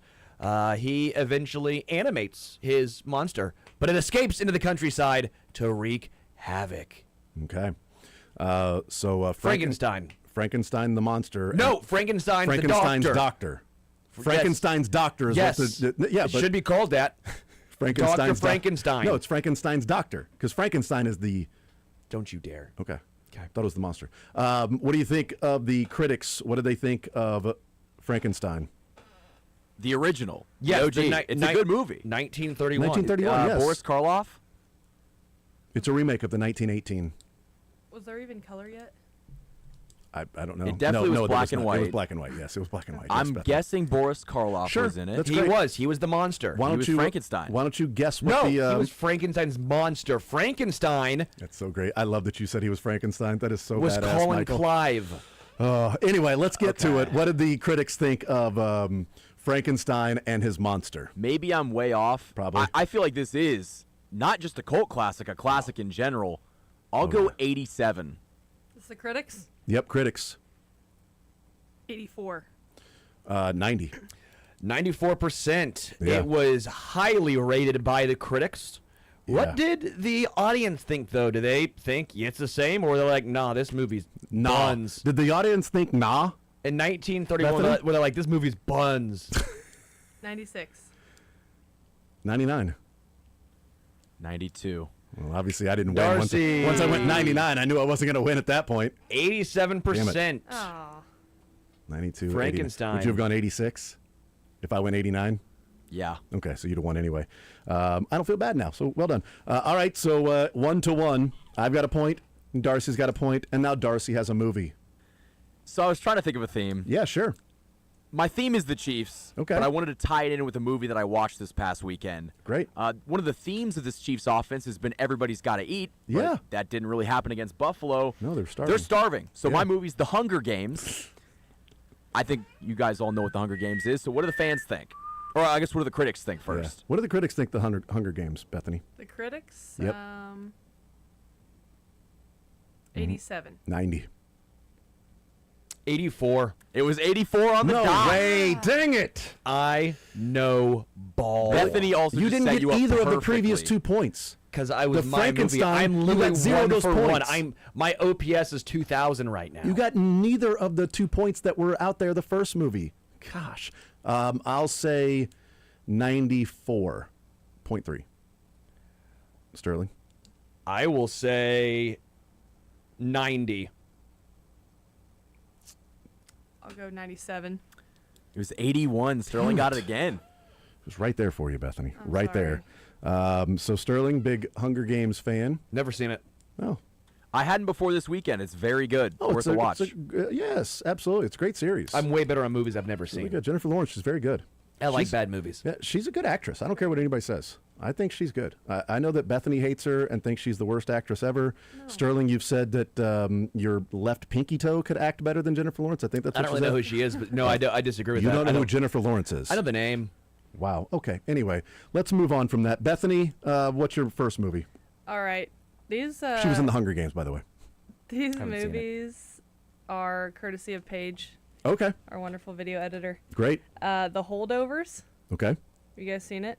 I guess No. I haven't seen it. I guess it's a Christmas movie. The Holdovers follows. Oh yeah, that's with Paul Giamatti, right? Yes, instructor Paul Giamatti at Yeah, a New I've seen England it. prep school who is forced to remain on campus during Christmas break to babysit the handful of students with nowhere to go. Eventually, he forms an unlikely bond with one of them, a damaged, brainy troublemaker, and with Yep. the school's head cook who has just lost his son in Yep. Vietnam. Yep. Wow, this sounds intense. It is a slower paced movie. It's more character development, you know. I'm going to say 89%. Yeah, see, critics like that though. Audience typically not as much, but critics like that. So I'll say 86. 75. 97 critics. Yeah, that's I should have me. got 92. I knew it. That's me. What do you say, Sterling? You don't know ball when it comes to the holdovers. No, I think the critics are gonna like it more because of that. It's going to be a little slower, and I will say 85%. I feel good at 92. 88. 92. Oh, so 92 for Darcy. He got 2 of them there. So how about that? Needed Yes, that. 3-2 is the score right now. Bethany getting shut out so far. All right, so my theme is pretty obvious when you hear the first movie with yesterday's day in the NFL. My first movie is upper crust executive Louis Winthorpe III, Dan Aykroyd, and down-and-out hustler Billy Ray Valentine, Eddie Murphy, are the subjects of a bet by successful brokers Mortimer, Don Amici, and Randolph, Duke, Ralph Bellamy. An employee of the Dukes, Winthorpe, is framed by the brothers for a crime he did not commit, with the siblings then installing the street-smart Valentine in his position. When Winthorpe and Valentine uncovered the scheme, they set out to turn the tables on the Dukes. Trading Places. Yeah. This one, Trading Places, came out in 1983. Yeah, but not for the Chiefs. They didn't trade places with anyone. No. But 88%. Yeah, that's it. It's 87. So Sterling got the point. So 87. So nobody could get closer You can't than get Sterling's closer. too, because it could be closest would That's be not 84. fair. That is close because you got to be It's 3 away. fair. I know, but What do you mean it's not It's- fair? it's who fair. decides who goes first? The next person The in next line. person in line. How a Yes. clock So now works. Michael goes first because I just feel like Sterling's cheating somehow. I don't know. yes, I agree. He is cheating. How am I cheating? We acknowledge this, but we can't figure it out yet. You can't prove it. I have the glasses that Chauncey Billups had. This is this one of those reviews in the NFL now? You know, you don't use the chains anymore. Oh, the virtual review. The virtual reviews. Yeah, Those things are they're scandalous, man. I'm it's a easy. scandalous man. All right, what'd you think of what did the fans, the viewers, Michael, think of Trading Places? They gotta love it. It was a great movie. Agreed. 92. 95. 89. Yeah, it didn't matter anything less than that. You were going to win once you went above. It was 85. Okay. 85%. I was going to go 87, but I thought that was Yeah. a smart before I knew Yeah, that. right, so. for sure. How are but, the critics doing better than all the 87 fans? and Because you have to 85. know about slow burns. You were have to know about 50,000 plus ratings on Trading Places for the 85%. Second movie for Sterling. So we're sticking in a great year for movies. 1931, Phenomenal year. 1931 Halloween-style movies. Yeah. Because why wouldn't we? Halloween just course. happened, and you can't get enough. Yes. Your Halloween stuff better be down by now, by the way. It's time for Christmas. This one, it's a great book. Love bet. this book. I bet. Also, obviously, Frankenstein was a great book as well. Testing his theory that in every man dwells a good man and an evil force, the reserved Dr. Jekyll develops a formula that separates the two, turning him into a violent ruffian named Mr. Hyde. Oh. This is Dr. Jekyll and Mr. Hyde. And which... Can I guess a year? Which is Frankenstein's monster, though? Is it Jekyll or Hyde? It's Dr. Jekyll. That makes sense. 33? 1933? 1931. 31. He's already said the whole theme to his bet. movies are 1931. 1931 Halloween-esque style horror movies. Come on. I love that twice he said, my theme is 1931 movies. Let me guess the year. Is this around 33? I'm going to say it's somewhere in the 2 30s. years off. All right, what did the critics think of Mr. Hyde and Dr. Jekyll? 96. 93. 99. 91. Dang it. Oh, I was Got right one. there if I'd have gone lower. Bethany on the board. Put on the board. Yes! All right, what did the fans, what did the viewers, non-critics think of Jekyll and Hyde? 95. 92. Well, I'll go 92 since I was next up anyway. Okay, we can so have it. what do you... You know what? Sass. I'll say 82. 81. Oh, son of a gun! Can I go third? He went at what, 92? I was going to go 89. Ah, son of a gun! Darn it! I should Great just let book, it go. Dr. Jekyll and Mr. Hyde. Yeah. It is. Damn it. It's I wish I'd have gone third on that one. That was Impressive. smarter. Yeah, that was so stupid. All right, it is 5 for Sterling, 4 for Michael, 2 for me, 1 for Bethany, and it is Michael's second movie. I came up with this one on the spot. Okay. Where the Buffalo Roam. In 1968, Paul Giamatti. drug-addled journalist. Yep. Oh, actually, no. Bill Murray's in it. It covers the drug possession trial of a group of young people defended by Thompson's old friend, Carl Laszlo, Peter Boyle. After Laszlo loses the case, the idealistic lawyer and cynical writer go their separate ways, but meet again 5 years later while covering the Super Bowl. Oh, yeah. Have you seen this movie? Where the Buffalo Bills roam. Typically not in the Super Bowl. No, I have not seen that movie. What did the critics think of that movie, Bethany? Where the Buffalo roam. What year is this, 33? 1980. Oh, son of a gun. I was going to guess. A couple 8. years off. 88. I was going to guess. 8. So 88% for the critics? 85. 79. It was 19%. Damn it. Nobody Dang got a it. point. Yeah, I knew. It sounded No bad. points. That I had no sounded idea bad. what that was. I'm like, I feel like we're in this trend of every one of these movies have been That's why I higher went rated. lower. I was thinking Yeah. like 60. And that Should've still gone- wouldn't have got Yeah, it. should have been smarter about That was your- just a bad movie. Yeah, but it was was. it a cult classic? No, it was not. I'm going to say 31%. 28%. You said 31? I said 31. 34. Really? My friends, it was a cult classic. No way. 73%. 0 points for either. No one gets anyone. No points Wow. for either of those. That is craziness. I think that's the Wow. first time we've ever had that. That's the most drastic change. 19 and what were the fans? 73%. 73? 19 and 73. And over 10,000 fans voted. Are they watching the same movie? Yeah, well, sometimes we don't think critics are watching the same movie as the rest of us, depending on their reviews. Bethany, your second movie. 1997, Alien Resurrection. 200 years have passed since Ellen Ripley died on Fiorina 161 Mm-hmm. Yeah. aboard the medical research vessel USM Auriga. Was this one called the Bee is Back? A team of scientists clone Ripley from her extracted DNA and removes the alien queen embryo. That's Tom Brady. Tom which Brady was did that. Yeah, he growing cloned his inside dog. her. Yeah. Yeah, that was weird. Okay, critics. I'm going to say the critics thought this was 86.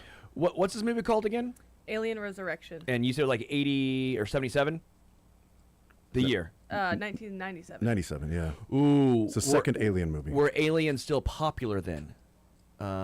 Is it like the Alien versus Predator thing? Eventually, yes, but this is the Alien series. I didn't know this. I didn't know that was a separate series. Oh my God! Okay, I didn't know any of these Interesting. things. So you had Also no a- idea that Alien? Did you know that there was a Predator before Alien versus Predator? I just know the Predator guy. No, I I'm thought right there. Come on, kill me. Is there anybody notable in the movie? Come on, I'm right there. Come on, So I'm terrible at come on, actors kill and me. actresses, but I'm right there. That's from Predator. Sterling was Arnold. Sigourney Weaver.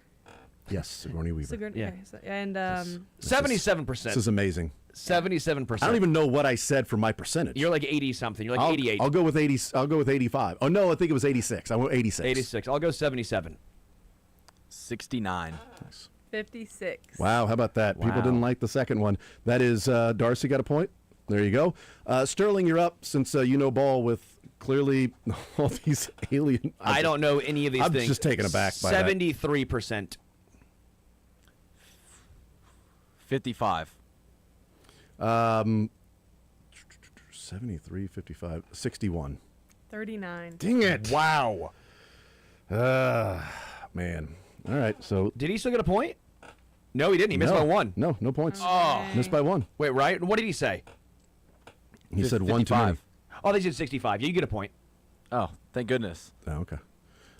We are not good at math on this show. No, at we're not a all. math show. I don't even know what you said. I was just still taken aback that you have no idea that the 7 different Alien movies in the Alien franchise. I just literally thought it was Alien vs. Predator. I thought that was like the one. I didn't know there was multiple of these things. That is unbelievable. How can you make multiple about it? That sounds like a horrible. You've never seen the original Alien. Like, whatever, dude. Sorry, I'm more about a 1931 style of movie guy. Clearly. All right, so last movie. Michael's got 5. Sterling has 5. I've got 2, so I can't win. Bethany has 1. She needs A miracle. She needs to get it right on the dot with both of these. All right.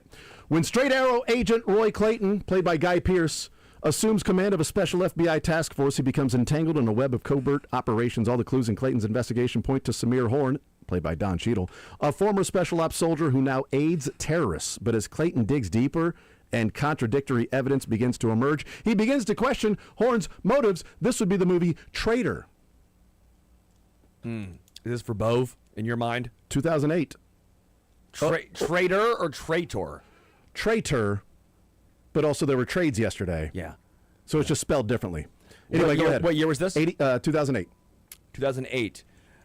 We will go with 78%. I was going to say 78, so I'll go 81.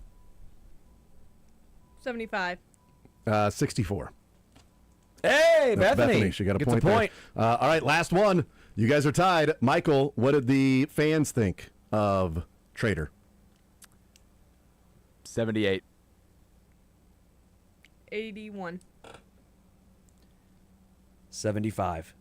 Damn it. It was 64, the exact same number as the critics. So Sterling wins 6-5. Darcy, you blew it. I You have had it right so there. many people to thank. I have everyone.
Check it out on the podcast. Talked with Cynthia Freeland, talked with Daniel Harms, broke down the Salvi contract extension, what it means.